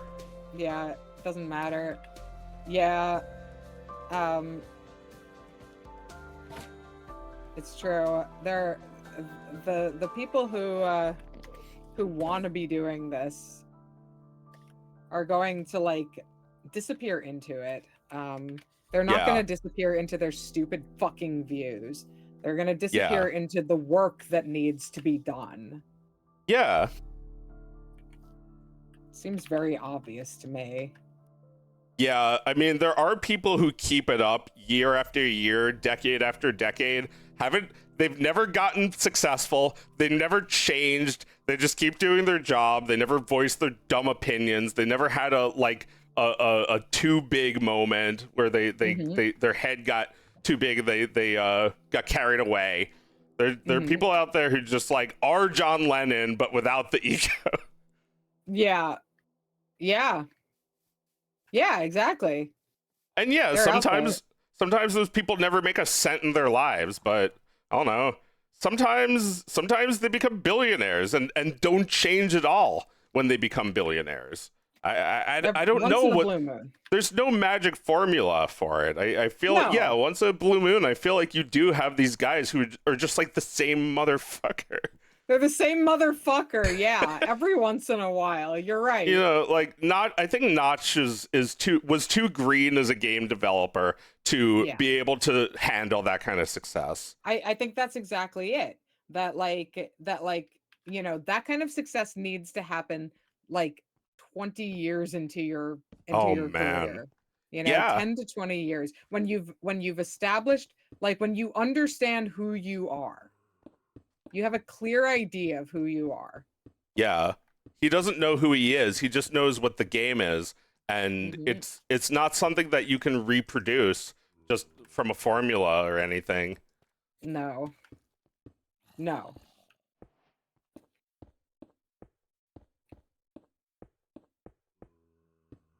And you know, as much as we hate the guy who sucks, I feel like you need the guy, and maybe the guy just is mourning the loss of himself. When he becomes too famous, he doesn't know who he is. He doesn't know what makes him anything. He's just got all this money that everybody in his life fucking wants.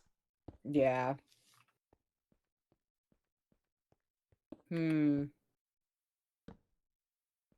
don't know. Is there a way for him to recapture the person he was before? Can he give away all his money and become himself again? I don't think so. I think you have either uh uh you have either found eternity in self Jesus Christ, what's the word? Um Jesus Christ. What's the word for when you become self?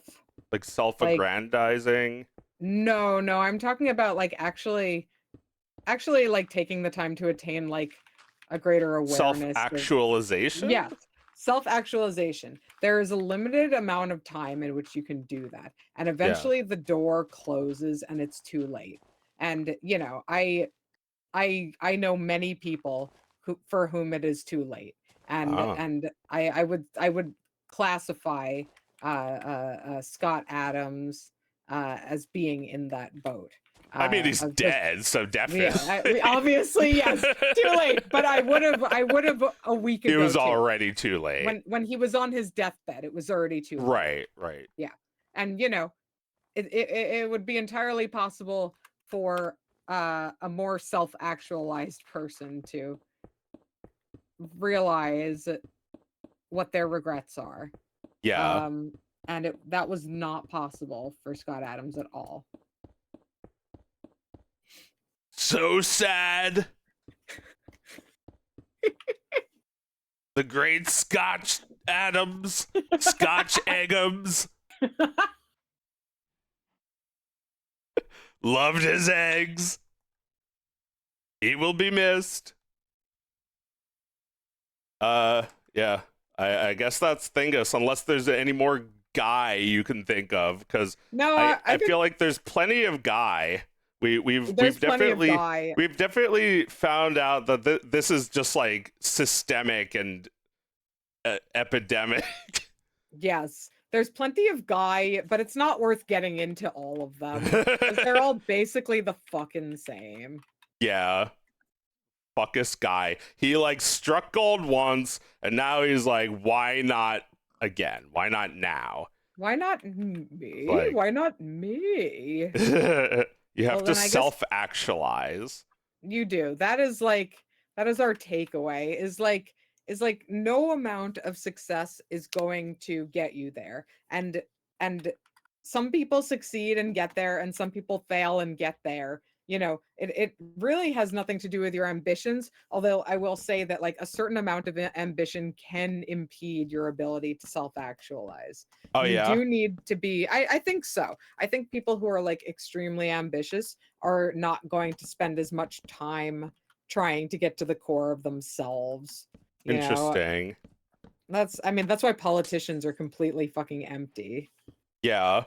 They the last thing they want to do is self-actualize. They were an annoying fucking twerp in high school. Everyone remembers. Yeah, you're annoying. You're a little twerp. You're a liar. You changed your name. Right? You're a fucking liar. Yeah, Scott is a completely irreparable dork. He's a dumbass and a dork. Dumbass and a dork. And, you know, I remembered hearing people talk about him these last couple of days that he did the like not naked, but like naked from the waist up. He That's did the right. fucking, like, he did the tall thing. and proud, I'll come fight you. Oh my god. Yeah, selfie. he was like oh my god. His tweets were like, he will be missed because his tweets were like a special kind of batshit. Like you know, like it was almost like Papa John saying like he ate 30 pizzas in 30 days or some shit. Yeah, I think you're right. I think we're gonna be a little sad now. Yeah, we're gonna miss him for this shit. Well, For just being also a crazy bitch. Yeah, well, also just like the idea that like somebody went to the grave stupid and never felt a bit of remorse or never even felt a little embarrassed of all the stupid shit they did. No, may as well have died in childbirth. That's how many fucking thoughts went through. Yeah, because you could draw that fucking stupid shit in the womb, and that's fucking Thingus. Good night, everybody. That's fucking Thingus. Good night.